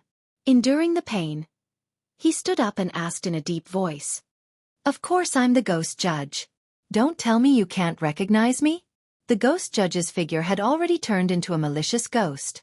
Although there was a kind of gentleness in his words, the fierceness on his face did not decrease in the slightest. This official's portrait is in countless paintings and paintings on the hidden immortal continent.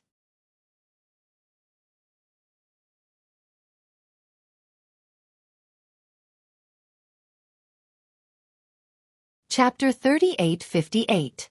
Xueqi pinches his chin, pretending to look carefully. After a long while, he faintly shakes his head. "The judge in the portrait is very fierce, far from your excellency's benevolence." "This little one can't see it." Hee. Hearing this, the ghost judge unconsciously laughs. Fellow Taoist Duanmu is indeed interesting. Hee, I wouldn't dare. At this time, how could Xueqi not know that this ghost judge has ulterior motives? He covers up the pain on his face, changes to a smiling face and cups his hands.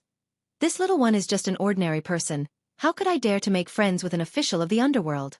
Calling me Duanmu Liangxing, this little one is already endlessly grateful."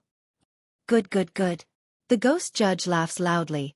"It's rare for your excellency to be so flexible. You're really a character. This official thinks that you'll become a literary star sooner or later. Your achievements will definitely be 100 times better than those 3 old undying literary saints. That day, if those 3 old undying could get along with this official so harmoniously, how could their family line be cut off?" Hearing this, Xueqi's heart is moved, and he says curiously, "Official, this little one is somewhat puzzled. The decline of the Zhu family, Zheng family, and Sun family is obvious to all of the scholarly families of the hidden immortal continent. In the past, perhaps they were incomparably mighty, perhaps their power was monstrous, but now, compared to my Duanmu family, they're not even a little bit worse. When this little one came here to visit Zhu Cheng, I thought about this matter, but in the end, I didn't get anything. I don't know if this matter has any relation with official?" "Little friend Duanmu, could it be that you've forgotten what position this official has in the underworld?" The ghost judge says proudly. Even the way he addresses this official has changed. Xueqi's heart is moved. He suddenly thought of something, then he exclaims with a kind of inconceivable tone, Could it be that this is all part of official's plan?" "Haha, of course it's this official." The ghost judge says with a smile. "These 3 old undying suppressed this official here. They thought that this official would no longer have the power to fight back, and in the long run, this official would be killed by their Xiantian true qi. Unfortunately, they never imagined that not only did I have a way to deal with their wills, I also had a way that they were unable to touch. I control the life and death of all things in the world. In the face of life and death, all wealth and power are completely pale and powerless. Even immortals and Buddhas have to bow their heads. I only need to move the soul-hooking pen slightly and flip the life and death book slightly, and immediately countless Confucian disciples will serve me. It's hard to kill a literary sage, but to topple a scholarly family, that's really easy. Hiss. Xiaohua didn't know if what this ghost judge said was true or not, but he still pretended to suck in a breath of cold air, cupped his hands and said, "Official. You really are an official. He's 100 times more scheming than us. Duanmu Liangxing really admires him." It doesn't matter. The ghost judge raised his hand and said, "Little friend Duanmu and I didn't get to know each other until we fought. Hee, not to mention the immeasurable lifespan, I can even give you many benefits that you can't even imagine." Hee, official, what benefits can you give me? Xiaohua's eyes narrowed into a slit as he asked with a smile. Unfortunately, the ghost judge's body moved a bit and said, "Although I don't dare to say that I can give you everything, as long as you can use it in the hidden immortal continent, I can give it to you. Of course, you have to agree to my conditions first." Xiaohua and the ghost judge talked nonsense for a long time.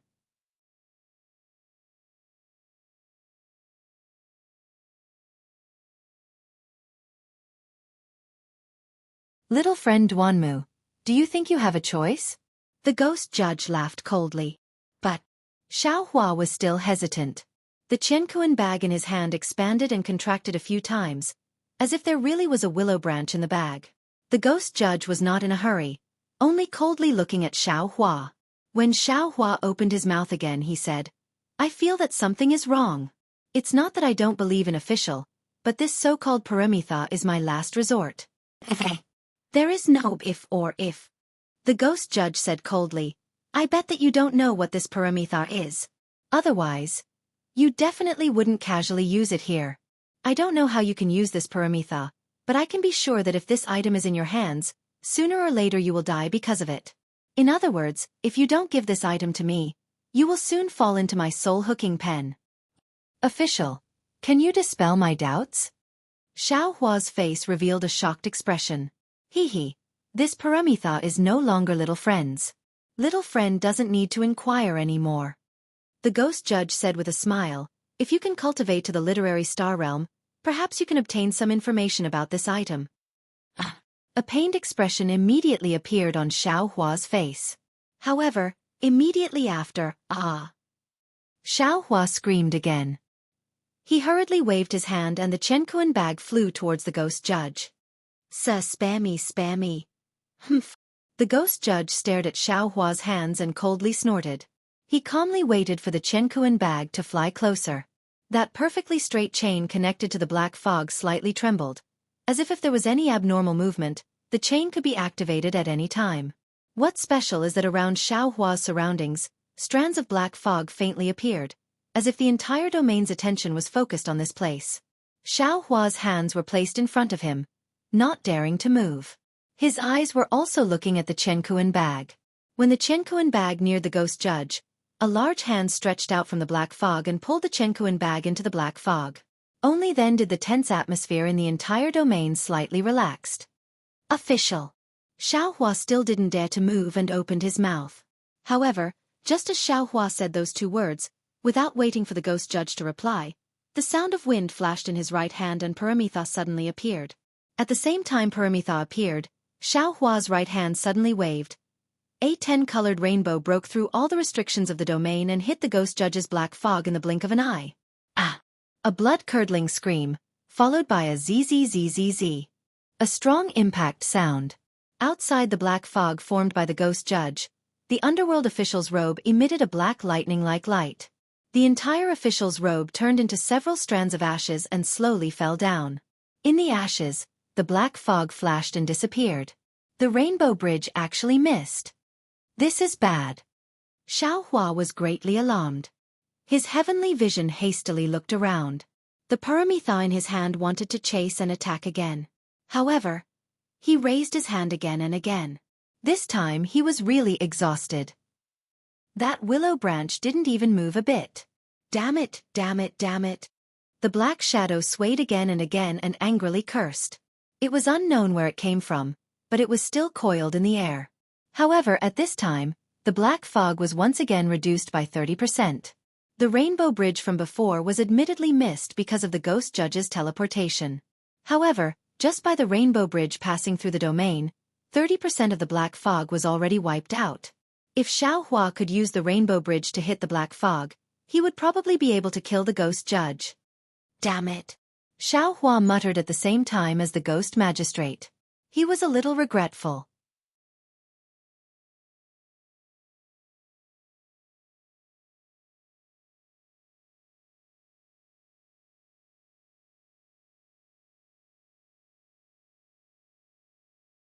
Chapter 3859. Roar. Xueqi endured the pain, roared and shouted. Where is Confucian fellow Taoist? Fellow Taoist, don't panic, I am here. Four-colored true qi gushed out from the top of Xueqi's head. Confucian cultivator Xueqi flew out on his sword, promised, and waved the imperial star stab in his hand. A stream of light flashed in the air, stirring up 10,000 layers of vast qi waves, and immediately pierced into the black fog. Hiss. Hearing that the ghost judge was in pain, Confucian cultivator Xueqi didn't hesitate. He opened his mouth, and the 5 qi thunder flew out, about to hit the ghost judge. Unfortunately, before the 5 qi righteous thunder could descend, the black gas within the domain flashed, and all of the lightning completely disappeared. Even the vast airwaves brought about by the star control spike also disappeared. When Confucian cultivator Xueqi made his move, Xueqi formed a seal with both hands, and the power of mountains fell towards the ghost judge. Buddhist seal. The ghost judge was slightly taken aback. Black gas flashed within the domain once again. However, although the black gas was tumbling, the Buddhist seal was still unable to be completely wiped out. 70% of the mountain's power still landed on the ghost judge. Swish. In the black fog, the strange golden qi rushed out again. Boom. With a loud sound, the power of mountains was split open.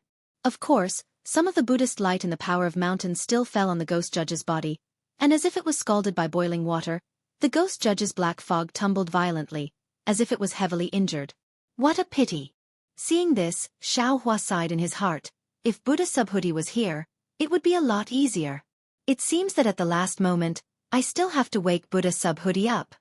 Looking at the ghost judge again, he saw that Xueqi actually knew Buddhist techniques. Although he didn't suffer any serious injuries, he still couldn't help but become angry, and shouted, Damn it, damn it, damn it. Duanmu Liangxing, since you want to die, this official will help you. Although it's a bit troublesome to get the paramitha from your corpse, but... What's going on? Not waiting for the ghost judge to finish speaking, the chain that was still in the air suddenly trembled, almost breaking out of his control.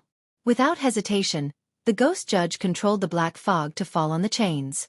Then, several golden lights once again rushed out from the black fog, separately piercing into Xueqi's golden body. Under this attack, Xueqi's body was once again torn open with several wounds. Although the ghost judge, and the ghost weapon, the heavenly Tuzas and the earth, the heavenly roar. The little white dragon roared in anger, but no matter how he struggled, he couldn't break free from the ghost judge's control. The ghost judge's was the ghost judge's and soul cultivator Xueqi's nemesis. Puff puff. Soul cultivator Xueqi couldn't break free of this shackles, but with a push of his hands, the shaman codex fell below him. Countless green seal characters rushed up from the shaman codex, and soul cultivator Xueqi's body suddenly exploded, turning into fist-sized green seal characters. These green seal characters let out an earth-shattering sound, like a giant moving a mountain, or a giant chasing the sun. Pung pung pung. Amidst this sound, the underworld fruit that had fallen into the dark cloud earlier suddenly flew out and fell into the green seal characters. Woo woo. Like a river overturning the sea, an illusion of the underworld fruit unexpectedly appeared in the dark cloud. Xueqi clenched his teeth and held on. The golden light pierced his body full of holes, and the chains were about to tear his soul apart.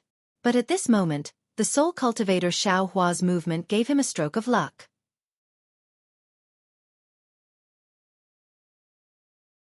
Scholar Xueqi had fallen into the bottleneck of the heavenly heart realm, and couldn't enter the heavenly soul realm for a long time. He couldn't step into the heavenly soul realm from the soul warrior realm, so Xueqi had always felt that he was missing an opportunity.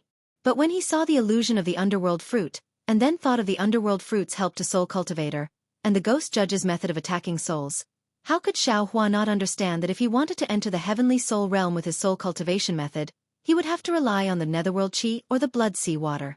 Xueqi understood. And so did the soul cultivator Xueqi. The two characters Netherworld and Netherworld flew out from the Magus Codex and fell into the green seal characters that Xueqi had transformed into. Two earth-shattering sounds resonated in the entire mysterious dark cloud. Along with these sounds, the soul cultivator Xueqi's body slowly came out again. At the same time, Xueqi's spirit seized this opportunity to draw the blood sea water from the inside of the space. He wanted to communicate with the netherworld blue sky in the mysterious dark cloud. But before he could draw the blood sea water from the inside of the space, Xueqi opened his mouth, and the blood sea water fell into his body out of thin air. The sea of blood rushed into soul cultivator Xueqi's body. Soul cultivator Xueqi's body flickered continuously, and the invisible barrier that was blocking the sky of heart suddenly disappeared. A powerful suction force was generated from the sky of soul formation, forcibly pulling soul cultivator Xueqi into the sky of soul formation.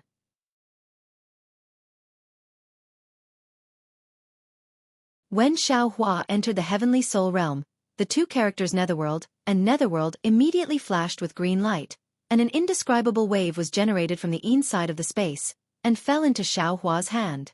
As Xueqi's hands danced, his body flashed and disappeared. When he reappeared, he was already outside the mysterious dark cloud. Soul cultivator Xueqi came out of the mysterious dark cloud. Without saying anything, he waved his hands, and grabbed the chain that he didn't even dare to touch before. Immediately, a tremendous force was transmitted from his hands, and the chain shook violently.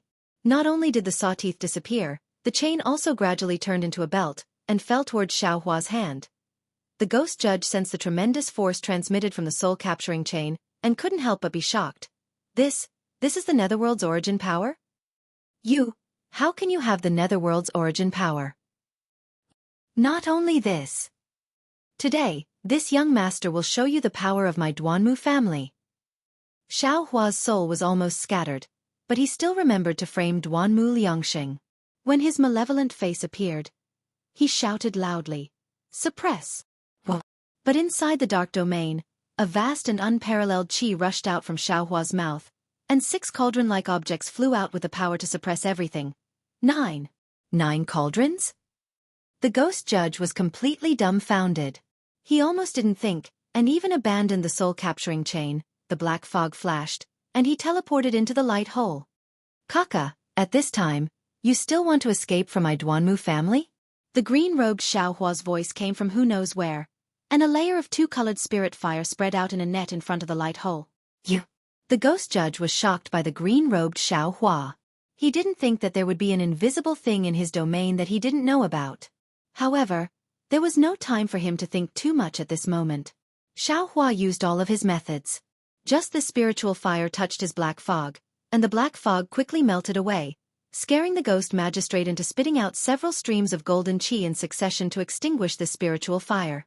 But just as he was about to use the golden qi to extinguish the spirit fire, wang. With a rumbling sound, the 6 cauldrons released a suppressive power that the ghost judge couldn't resist, and firmly trapped him in the air. 9 cauldrons shake fate, 6 cauldrons calm the world. Xueqi said coldly, "A ghost dares to slander my Duanmu family. You really deserve to die."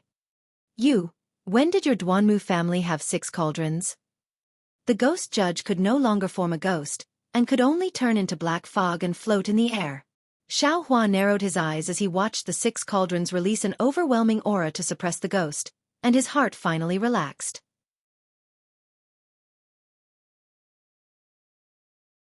Although he didn't know how to use the 6 cauldrons, he was used to using the innate divine restriction, and controlling the 6 cauldrons to form a suppressive force wasn't difficult. Looking at the ugly state of the ghost, he laughed coldly and said, "Zhu Zi, Zheng Zi, and Sun Zi, the 3 saints' wooden statues could suppress you. My Duanmu family's 6 cauldrons can naturally suppress you. I still need to use these 6 cauldrons to refine you." Haha. The ghost judge didn't know if he was bluffing or had other tricks up his sleeve, but he laughed loudly and said, "Duanmu Liangxing, you really overestimate yourself. If this official wasn't injured by the 3 saints, if this official wasn't ambushed by your Paramitha, even if you used these 6 cauldrons, you still wouldn't be able to suppress this official. As for refining this official, don't worry about it. This official should have cultivated to the point of turning from yin to yang. Other than your paramitha, it's impossible for you to kill this official. Fall, of course, Xueqi didn't know how to use the 6 cauldrons to refine the ghost, but he laughed coldly. Confucian cultivator Xueqi's 5 qi righteous thunder fell and hit the ghost judge's body. Sure enough, within the black fog, there was a faint golden light flashing, and the black fog didn't seem to reduce as it rolled. Haha. The ghost judge laughed coldly, and golden aura flew out from the rolling black fog. Not only did it rush into the 5 qi righteous thunder, it even hit the 6 cauldrons. The 5 qi righteous thunder was actually scattered, and the 6 cauldrons were hit to the point that they were on the verge of collapsing. However, fortunately, the 6 cauldrons weren't comparable to the 3 saints' wooden statues, and after a series of loud sounds, they didn't suffer any damage. What's more, what was suppressing the ghost judge was the fortune and overwhelming aura of the 6 cauldrons. These things weren't something that the golden aura could defeat, so although Xueqi was in a sorry state, the ghost judge couldn't escape from the suppression. It's hard to use paramitha now. Perhaps I can only wait until daybreak? Xueqi bit his lips, looking at the somewhat scattered 6 cauldrons and the complacent black fog, and secretly pondered, perhaps I can only use the demonic blade? Perhaps I can let Buddha Subhuti come out of seclusion? Damn it! What exactly is the golden aura inside the ghost judge's body? Xueqi naturally knew that the demonic blade would damage his mind, so he wouldn't use it easily, and Buddha Subhuti's seclusion was also extremely crucial, but now that things had come to this, he had no other choice. Thinking, the demonic aura on Xueqi's left arm slightly swelled. Roar! At this time, the roar of a wandering ghost came from afar, causing Xueqi's heart to move, and his gaze fell on the faint fog below the 6 cauldrons.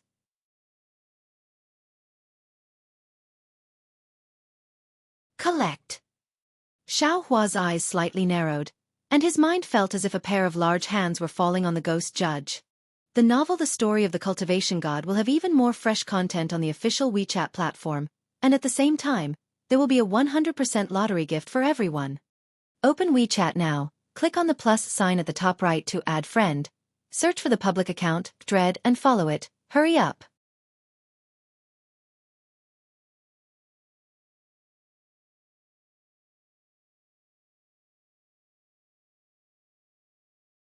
Chapter 3860.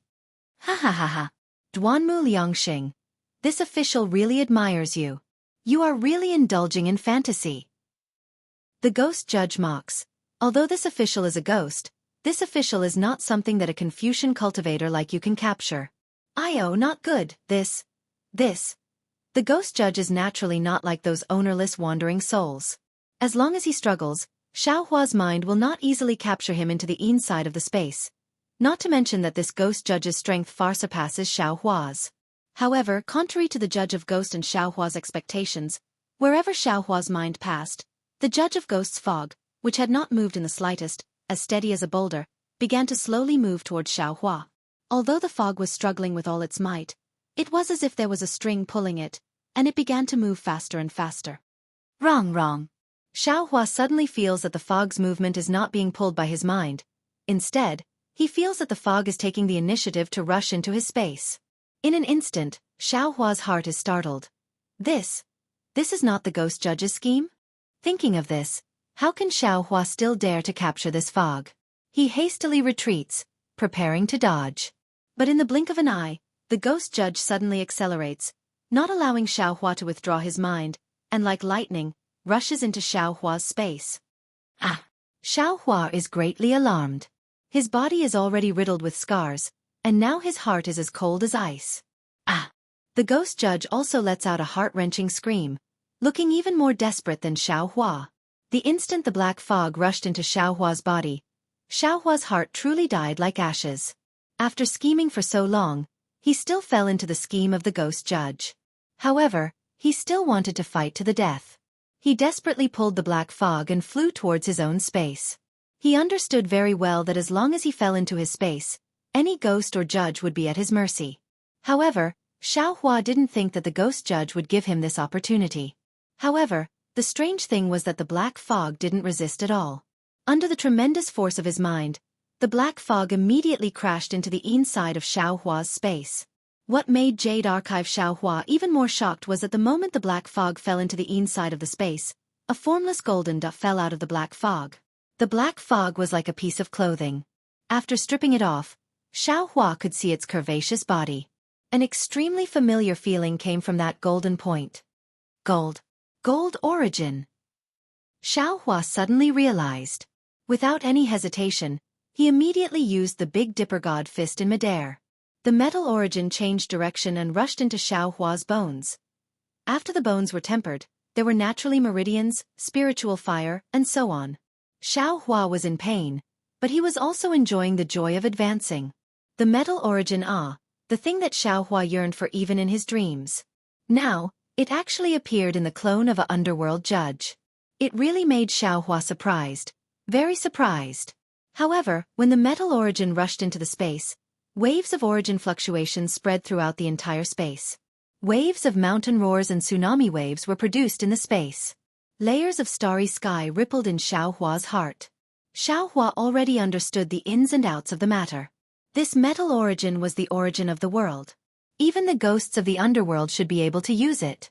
Therefore, when the clone of the underworld judge came out of the underworld, it was discovered by Zhu Zi, Zhang Zi, and Sun Zi for some unknown reason. The three literary sages naturally didn't allow the ghosts of the underworld to harass the hidden immortal continent.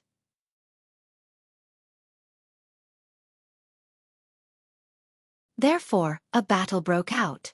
In the end, although the three literary sages suppressed the ghost, they couldn't completely eliminate it. In the end, the three literary sages could only leave behind wooden statues and wills, and even their own children to complete the heavy task of suppressing the ghost. Of course, when the wills of the three literary sages joined hands, they were able to eliminate 70% of the underworld judge's ghost. The reason why they couldn't completely eliminate the ghost back then was definitely because of the metal origin. However, today, the ghost's body gradually formed and it also had some success in refining the metal origin. It was preparing to break out of the restriction when the heavenly dog eclipse of the moon was at its densest. Of course, this ghost's plan was extremely successful. The ghost formation of the 9 underworlds origin drove the netherworld chi and wandering souls to destroy the underworld judge's body. The metal origin of the fire origin destroyed the wooden statues and wills of the 3 literary sages. If the underworld judge could stop at this moment and return in time, Xiaohua definitely wouldn't have stopped it. In fact, Xiaohua wouldn't have been able to stop it. However, the underworld judge's greed didn't change. After obtaining the metal origin, it still coveted the Paramitha. It didn't care that it only had 30% of its strength left and wanted to use its domain and ghost tool to obtain the Paramitha. However, it just so happened that it encountered Xiaohua, a Taoist cultivator who wasn't a Confucian cultivator like Duanmu Liangsheng. It absolutely couldn't imagine how complex and profound Xiaohua's knowledge was. It also didn't think that Xiaohua would have a space that others definitely wouldn't have.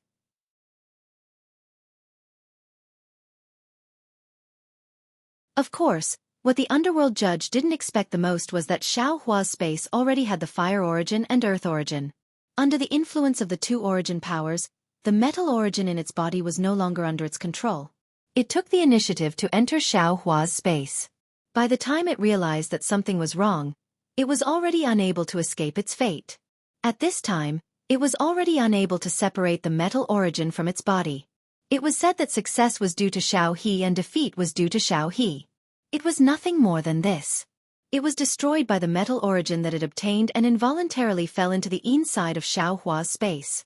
Even if its strength was exceedingly high, once it fell into the inside of the space, wasn't it still up to Xiaohua's words? After an unknown amount of time, Xiaohua collected the metal origin. After thinking through all the causes and effects, he couldn't help but sigh inwardly. However, at this time, he couldn't afford to slack off. Just as he was fighting a life-and-death battle with the underworld judge, the 9 ghost caves were still erupting endlessly. There was still an endless stream of wandering souls rushing out. However, there was a faint outline of the pitch-black blood moon in the night sky. The lunar eclipse seemed to be coming to an end. Let the test come a little more fiercely. Xiaohua laughed loudly and unconsciously raised his head to let out a long roar. The wounds that were pierced by the metal origin were previously difficult to heal. However, after Xiaohua used the metal origin to temper his body, these wounds had already healed. Xiaohua had gotten rid of the great enemy in his heart, and his entire body was relaxed. He raised his eyes to look at the outline of the blood moon and released his consciousness. Now that he had the underworld's yuan qi in his mind, it was even easier to collect the netherworld qi and wandering souls that were spewing out. The ghost qi that was spewing out from the 9 ghost caves, the wandering souls that surged out, and even the stranger things that came later, didn't even touch the ground before they were immediately collected by Xueqi into the inside of the space. They didn't cause any damage to Wuyuan County, Jingyue County, and Fanchong County. After a long time, the blood-red moonlight gradually appeared, and the yang qi overflowed again. Xueqi's body could feel the obvious Tai-yin qi, and among the 9 ghost caves, 3 of them glowed with Buddhalite and Aoran qi. Gradually, the qi of the netherworld was retracted, and the wandering souls started to decrease. Another hour passed, and the sky suddenly became pitch black. This darkness was not as dark as the underworld judges, but the temperature of the night sky didn't drop. Xueqi understood that this was the darkness before dawn. The night of the 15th of July finally passed. The wandering souls no longer appeared, and the other 6 ghost caves no longer spewed out netherworld qi. Even if the 3 ghost caves still had some ghost qi, it was nothing under the yang qi. Fellow Taoist Green Robe. Xueqi was really tired. He collected his consciousness and flew down to the undulating mountain range below him. He raised his voice and asked, Wuyuan County, Jingyue County, and Fanchong County can be put away. I wonder how the lives of the millions of villagers in these 3 towns are? Green-robed Xueqi didn't answer, but in the night sky, rays of light appeared one after another, and layers of formations rippled. After a few moments, green-robed Xueqi landed beside Xueqi with the Kunlun mirror in his hand. Xueqi narrowed his eyes and looked at the town in the dark night.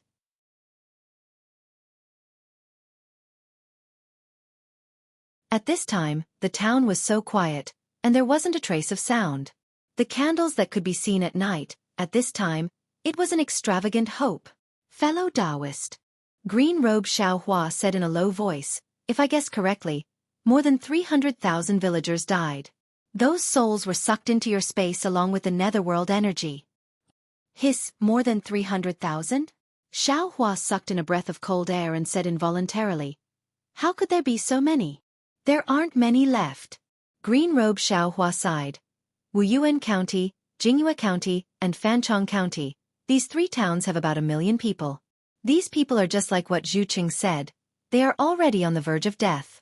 Even if tonight's 100 Ghost Parade didn't happen, I'm afraid they wouldn't be able to live for long. Moreover, the ghost that appeared tonight is the underworld's judge. This guy's death qi is really powerful.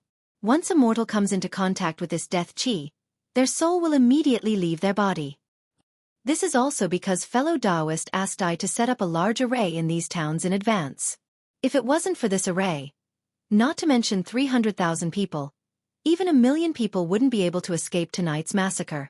Coo coo coo. All of a sudden, the lonely sound of a rooster crowing rang out from nowhere, breaking the silence of the night. This sound was exceptionally loud in the night sky, and at the same time, it was exceptionally warm. I bet.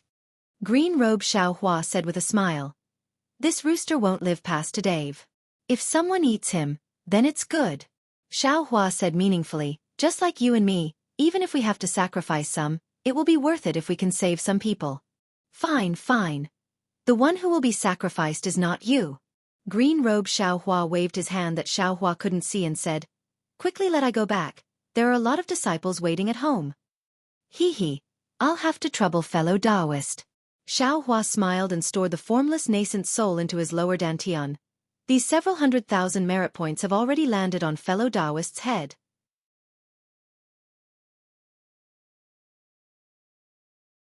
That's right, fellow Taoist. The light hole that the ghost judge came out of disappeared after fellow Taoist collected that guy. Since the 3 literary sages' wooden statues fell inside, I'm afraid there's something fishy about it. Green-robed Xueqi, who was as greedy as Xueqi, didn't forget to tell Xueqi before entering the space. The novel The Story of the Cultivation God will have more fresh content on the official WeChat platform. At the same time, there's also a 100% chance of a lottery gift for everyone. Open WeChat now, click on the plus sign at the top right to add friend, search for the public account, dread and follow, hurry up.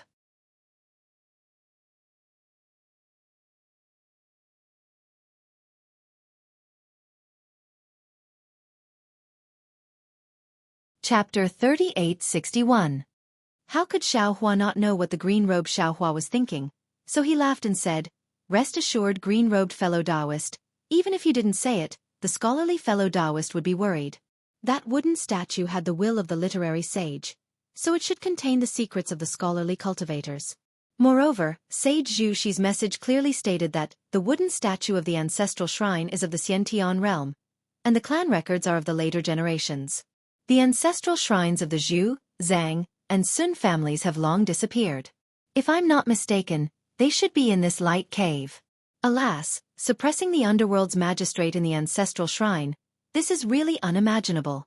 If I didn't see it with my own eyes, how could I believe it? Xueqi smiled and landed on the ground. This was a dilapidated temple. The previous battle had already torn down this small temple beyond recognition, leaving only rubble at the foot of the mountain. Xueqi's divine sense swept over and his brows unconsciously wrinkled because there was no trace of the ancestral shrine in his divine sense. The light cave from before had disappeared without a trace, as if it didn't exist at all. What do you think, fellow Taoist? Xueqi released the scholarly cultivator Xueqi. Xueqi sensed for a moment and shook his head. Previously, there was a strong righteous qi on the wooden statue, but now I can't sense it at all. I'm afraid the three literary sages did something. Yes, there must be a restriction. Xueqi nodded.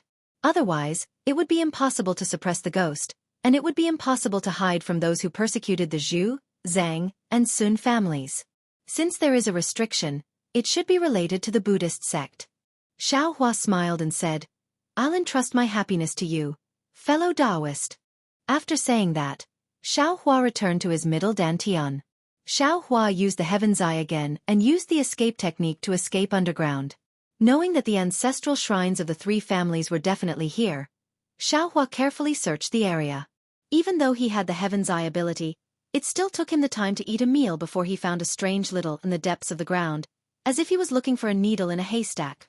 There was a tiny bit of psyche power and a wisp of noble spirit on it, but it was really insignificant in the underground. Seeing such a small, Xueqi understood that this was the Xueqi Buddhist formation of the Buddhist sect. He pinched his chin and looked at the motionless that didn't even flicker with a faint radiance. He thought to himself, with my cultivation base, breaking this Xueqi Buddhist formation isn't too difficult. However, the problem was that if he was not careful, he might destroy the ancestral hall inside. This was disrespect to Zhu Zi, Zhang Zi, and Sun Zi, the three sages of literature. Moreover, how could the Buddhist formation that the three sages of literature had set up together to suppress the ghostly magistrate be so easy to break? The chances of being careless were higher. If I want to obtain the true heavenly book insight, I'm afraid I can't be so reckless. The ancestral tree is like the innate qi, and the family tree is made of silk and silk. The first sentence clearly meant that there was Xiantian true qi in the wooden statue of the ancestral shrine. However, this Xiantian true qi, what was the use of it? Did it have anything to do with the heavenly book? Could it be that the true enlightenment of the heavenly books was this innate true qi? As for the second sentence, did it mean that there was silk and silk hidden in the family tree? The silk and silk contained the family tree of the younger generation? Silk and silk? Family tree? Or perhaps, thinking of this, Xueqi's eyes suddenly lit up.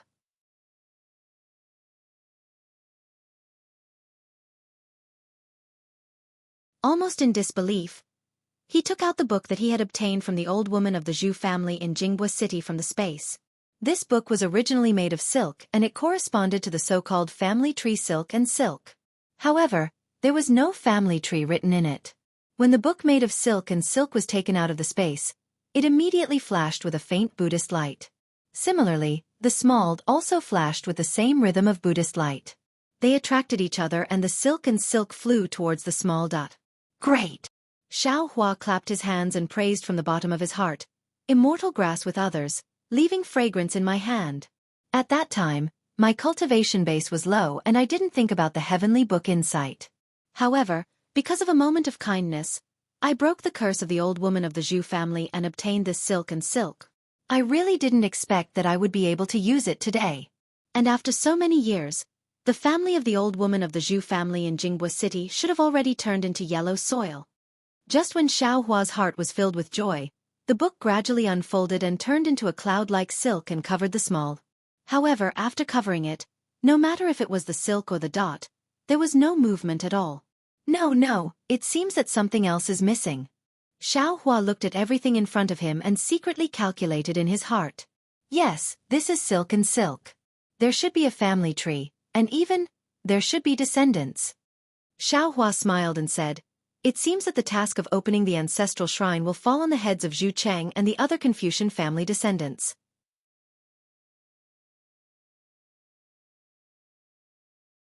Thinking of this, Xueqi stretched out his hand and collected the silk and turned it into the book again and put it into the space. Then, he escaped from the ground and rushed into the air. At this time, dawn was breaking in the east and a fresh breath filled the entire sky. Although there was no trace of green beyond the three towns, the faint vitality after the wind and rain was already in sight. Cough, cough. This was the sound of the old woman coughing weakly in the morning. Creak. This was the sound of the woman gently pushing open the wooden door. Although this sound was accompanied by the woman's slight sigh and even grief, it was still the sound of life. Whoa. Even more were the sounds of people crying after discovering that their family members had died. The grief of the living was the remembrance of the dead. There were also many sounds that were born at dawn. These sounds fell into Xueqi's ears one by one. Among them, there was joy, sorrow, worry, and worry. No matter what kind of emotion the sound was, it made Xueqi feel a sense of joy. It made him feel that last night's life and death battle was worth it, that last night's life and death situation was meaningful. When Xueqi's figure flew to the sky above Xueqi village, under the bright sunlight, Xueqi village was actually a field of silence. Not even a single person's shadow could be seen. Xueqi's soul sense swept over and immediately understood. As the saying goes, the ignorant are fearless. The people in the three towns didn't know what happened. They didn't know that last night they had already experienced a life and death situation that they had never seen before. Therefore, they woke up early in the morning as usual and prepared to find food to eat. They prepared to struggle through the next day. Everyone in Xueqi village knew of the dangers of the night, so no one dared to rashly come out. Xueqi village's restriction was still open as they quietly waited for Xueqi's message. Dang dang dang. Xueqi's mood was extremely good. He laughed and asked loudly, Confucius said, "A friend from afar is coming. Isn't it also good?" "Xiao. Taoist Xiao? You've returned?" An unusually surprised voice came from within Xueqi village. Immediately after, a young man stepped on a cloud and rushed into the air. "Zhu Xiang?" Seeing this young man's appearance, Xueqi was slightly stunned. However, in an instant, Xueqi understood something. He cupped his hands and said, "Congratulations, fellow Taoist Zhu." This person was naturally Zhu Cheng, who had already taken the rejuvenation pill. He looked extremely similar to the dead Zhu Xiang. Seeing Xueqi cupped his hands, Zhu Cheng hurriedly bowed in return and said, "AI, this one still has to thank Benefactor. If it wasn't for Benefactor, how could this one be like this?" Taoist Xiao. While speaking, the group of Xueqi village disciples all flew into the air and followed behind Zhu Cheng. They bowed and said, "Many thanks to Benefactor for saving our Xueqi village disciples again." "No need to thank me, no need to thank me." Xueqi helped everyone up and was about to speak again when he suddenly felt that something was wrong. When he looked at everyone, he saw that everyone's eyes were filled with a kind of burning desire. Xueqi immediately understood. He hurriedly waved his hands and said, "Fellow Taoists, the rejuvenation pill that this one gave to fellow Taoist Zhu was something this one obtained by chance during an auction. This one also thought that it was a simple pill and didn't pay much attention to it. Who would have thought that fellow Taoist Zhu would actually become so young? This is really unexpected." That's right, it was really unexpected. This was the inner voice of all the Xueqi village disciples.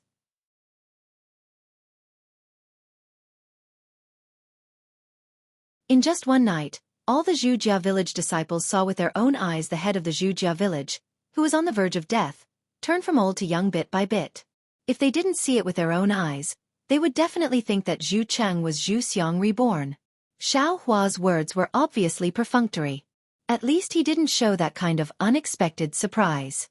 Obviously, he knew the effects of this rejuvenation pill.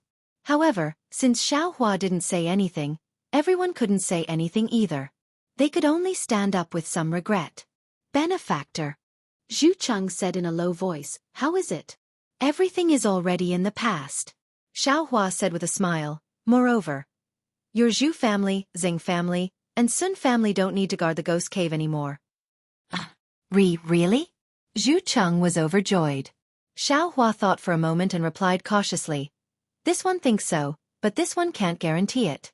If it's possible, you 3 families should guard this place for a period of time. Of course, this one thinks that there's no need to use your life to strengthen the seal. That's good, that's good.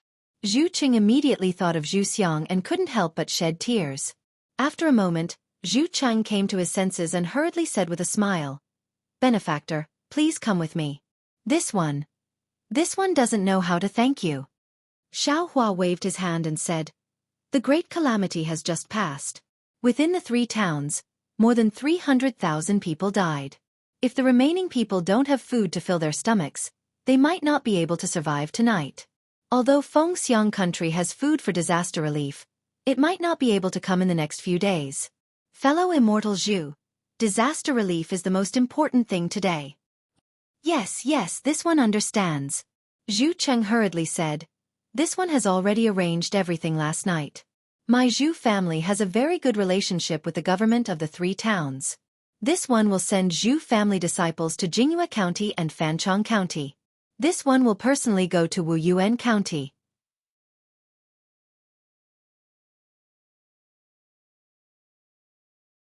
If Benefactor has time, you might as well go with this one. This time, this one will definitely spread Benefactor's name everywhere. That's not appropriate. Xiao Hua hurriedly waved his hand and said, this one is a Dao sect cultivator. If my reputation is too great, it will definitely attract the attention of the Immortal Palace. So it's like this. Zhu Qing thought for a moment and said with a smile, Benefactor, you're thinking too much. Benefactor, at this time, not only should you not hide your cultivation and merit, you should also expand your reputation. Especially this kind of merit of saving people, it should be even more publicized. The novel The Legend of the Cultivation God will have more fresh content on the official WeChat platform. At the same time, there will be a 100% chance of drawing a big prize for everyone. Now open WeChat, click the plus sign at the top right to add friend, search for the public account, Dread, and follow it. Hurry up!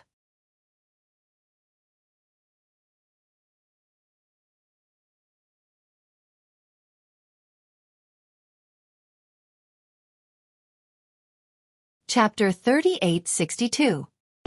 Why is that? Xiao Hua was stunned. He had always been careful in doing things.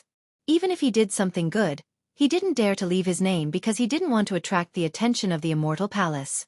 Even now, after the Immortal Palace had conquered the Black Wind Ridge, he still wanted to hide his cultivation. But he never thought that this Zhu Cheng would actually advise him to show his strength and not to hide it.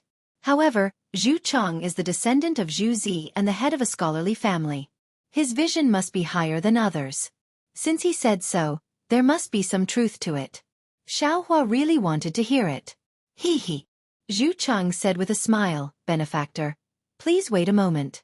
I will tell you in detail after I send the disaster relief people out. Xiao Hua nodded. In addition, you don't need to go to Wuyuan County. Let someone else go. This Xiao and you have another important thing to do. Okay, this one understands. Zhu Cheng didn't have any objection to Xiao Hua's assignment. After sending the people to bring the food, he said with a smile, Benefactor, what's the matter? Does your Zhu family have a genealogy? Xiao Hua asked. Of course. Zhu Qing nodded. Every family has a genealogy. Although my Zhu family has declined, this genealogy has never been lost. Okay, you go and get it. Then follow this one to find Zhang and Sun Qing. Xiao Hua urged. Zhu Cheng was a bit confused, but he didn't ask and flew into the Zhu family village. After a while, Zhu Cheng came back with a red booklet and respectfully handed it to Xiao Hua. Xiao Hua took it and roughly looked at it. He saw that this genealogy was written by Zhu Zi. Inside were the names of the Zhu family's children. Zhu Cheng and Zhu Xiang's names were on the last page, and the last one was Zhu Hua. He should be the youngest son of Zhu Cheng. Take it first and follow this one to find Sun Qing and Zhang. Xiao Hua said as he returned the genealogy to Zhu Cheng. Zhu Cheng took it and carefully put it away, nodding. Benefactor, please. Zhu Cheng flew forward while Xiao Hua followed behind him. A moment later, Xiao Hua asked, Fellow Taoist Zhu, earlier you said that I shouldn't conceal my cultivation level. Why is that? Don't tell me you don't know that the Immortal Palace will use some methods to suppress our Taoist cultivators when their cultivation reaches a certain level? Benefactor. Have you heard of the Buddhist sect? Zhu Cheng asked with a smile. Xiao Hua nodded and said, Of course I know. However, the Buddhist sect has the Great Thunderclap Temple in the Western Paradise. Our Tao sect doesn't have such a strong backing. What about the Longevity Town in Yu Province? Zhu Cheng said with a smile. It said that the Buddhism sect is going to build a 99 feet tall golden body of Guanyin Bodhisattva there. This is something that the Immortal Palace can't tolerate. Similarly, the Big Lei Yin Temple can't interfere. Why is the golden body already there? Even the Immortal Palace doesn't dare to easily topple it. Naturally, Xiao Hua also knew about this matter. With Zhu Cheng's reminder, Xiao Hua immediately came to a realization. What fellow Immortal Zhu said is what the people's hearts desire? That's right. We Confucian cultivators have always emphasized the hearts of the people and the will of the people. To put it bluntly, the noble spirit is also the human aura that has been deposited in the world. All Confucian cultivators who want to cultivate to the great Confucian realm of the fifth stage of essence energy have to experience the world of mortals. They have to comprehend the origin and application of the noble spirit in the world of mortals. Therefore, Confucian cultivators know the importance of the hearts of the people the most. Zhu Cheng nodded and said, The Buddhist sect didn't invest a single Buddhist cultivator in the Longevity Town.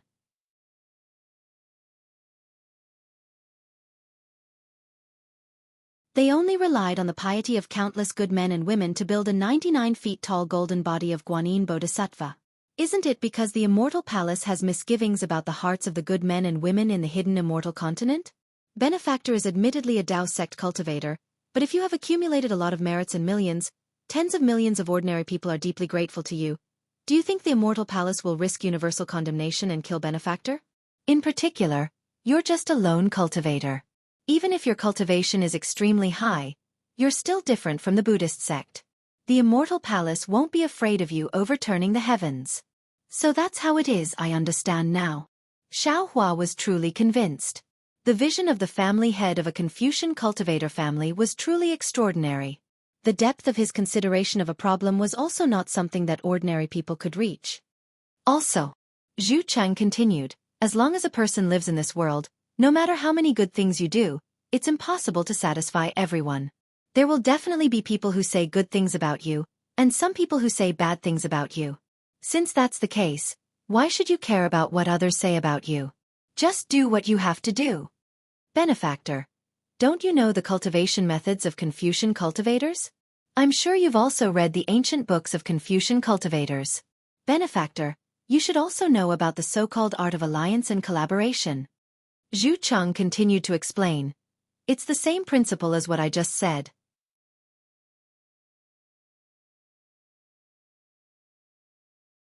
Whether it's a Tao sect cultivator, a Buddhist sect arhat, or a Confucian cultivator, no matter how high or low their cultivation is, they must have enemies and old friends in this world.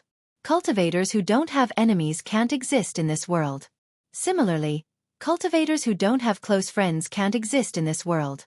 Since that's the case, why should Benefactor hide your cultivation? You only need to ally with your old friends and attack your enemies. That's all. Benefactor, the Immortal Palace you mentioned is actually not a monolithic entity. Although it's controlled by the school of the military, the Confucians, the Mahists, and the legalists all have literary sages serving in it. Therefore, there may be conflicts. Benefactor, as long as you ally with some people and repel others, even if your cultivation is beyond the tolerance level of the Immortal Palace, what danger will you be in? Even the Immortal Emperor of the Immortal Palace sometimes has no choice. In particular, everything depends on the specific situation. Previously, the Confucian cultivators and the Buddhist sect were like family. Of course, the Taoist cultivators couldn't show their faces. Benefactor, if you show your cultivation, you'll be courting death. Now, the situation between the Confucian cultivators and the Buddhist sect is tense. The primordial chaos ancestor of the Taoist sect is restless after being released. The Immortal Palace can't control the primordial chaos ancestor, so the Immortal Palace may need another Taoist cultivator to restrain the primordial chaos ancestor and use another Taoist cultivator to disperse the pressure of the Buddhist sect. Therefore, the higher your cultivation is, the more you'll be favored by the Immortal Palace, and the more important you'll be. Of course, this is what I see as a bystander. It may not be right. Finally, Xueqi said, moreover, in the 3 continents, the most guaranteed thing is strength. As the saying goes, there's always someone better than you. If benefactor provokes too much, maybe the Immortal Palace's Almighty will find you unpleasant and kill you in an instant. Hearing this, Xiao Hua's heart trembled. Zhu Cheng's point of view was absolutely subversive to him. He really didn't expect that having a high cultivation would have such benefits. But thinking about it, it was normal. What was the Panglai Immortal Realm for? Wasn't it a place where the Taoist cultivators of the 5th level and above could feel at ease? If the Immortal Palace didn't have to worry about anything, wouldn't it be easier to just kill all the Taoist cultivators? Benefactor. While Xiao Hua was pondering, Zhu Cheng said in a low voice, "It used to be not far away." Xiao Hua came back to his senses and nodded. What fellow immortal Zhu said is quite profound. I have to think about it again. Yes. Zhu Cheng said with a smile, if it's not about you, anyone can say it. But as long as it's about you, you have to be overcautious and think thrice before you act. Benefactor, you have your own plans. My words are only for reference. Used to be a butcher. The marketplace where he lived was full of filth. Normally, there would be a lot of mosquitoes and flies. But this morning, not even an ant could be seen. On the narrow street, there were only weeping sounds, and even these weeping sounds were weak. Used. Naturally, without Xiao Hua's instructions, Zhu Cheng had already released his divine sense to find Used and then whispered to him, "Old Master Zhu?" Hearing Zhu Cheng's voice, Used immediately jumped up from the ground. Looking at his wife and dog who were still sleeping soundly, he prepared to go out. Unexpectedly, just as he moved, his wife immediately noticed. Her thin and weak body slightly raised, and she called out in an extremely low voice, "Dog's father, you? What are you doing? Last night, didn't you already go out? After coming back, you didn't sleep for the whole night."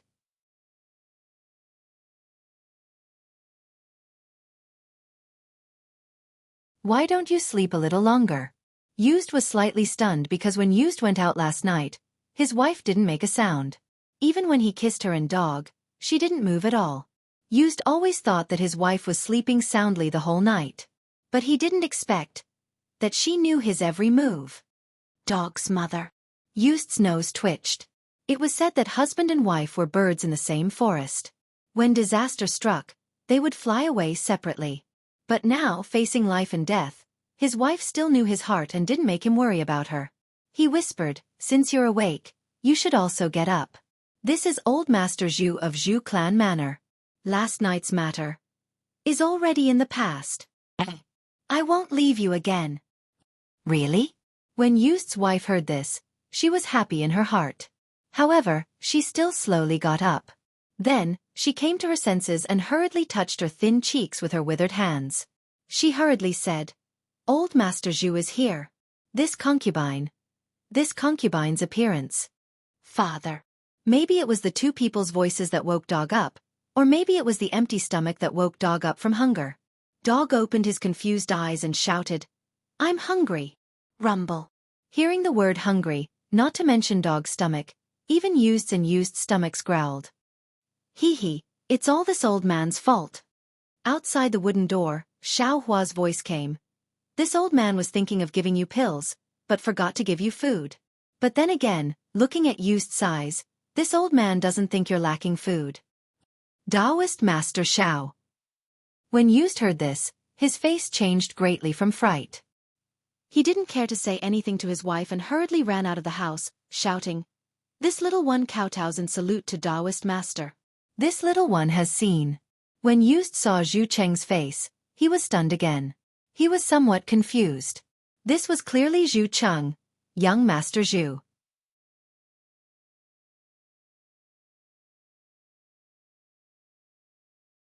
But why did Zhu Cheng say last night that young Master Zhu had already died in a ghost cave? You're tuning in to the Xueqi's Martial Arts Saga YouTube channel. Don't forget to subscribe and join us on this journey to catch the most captivating stories.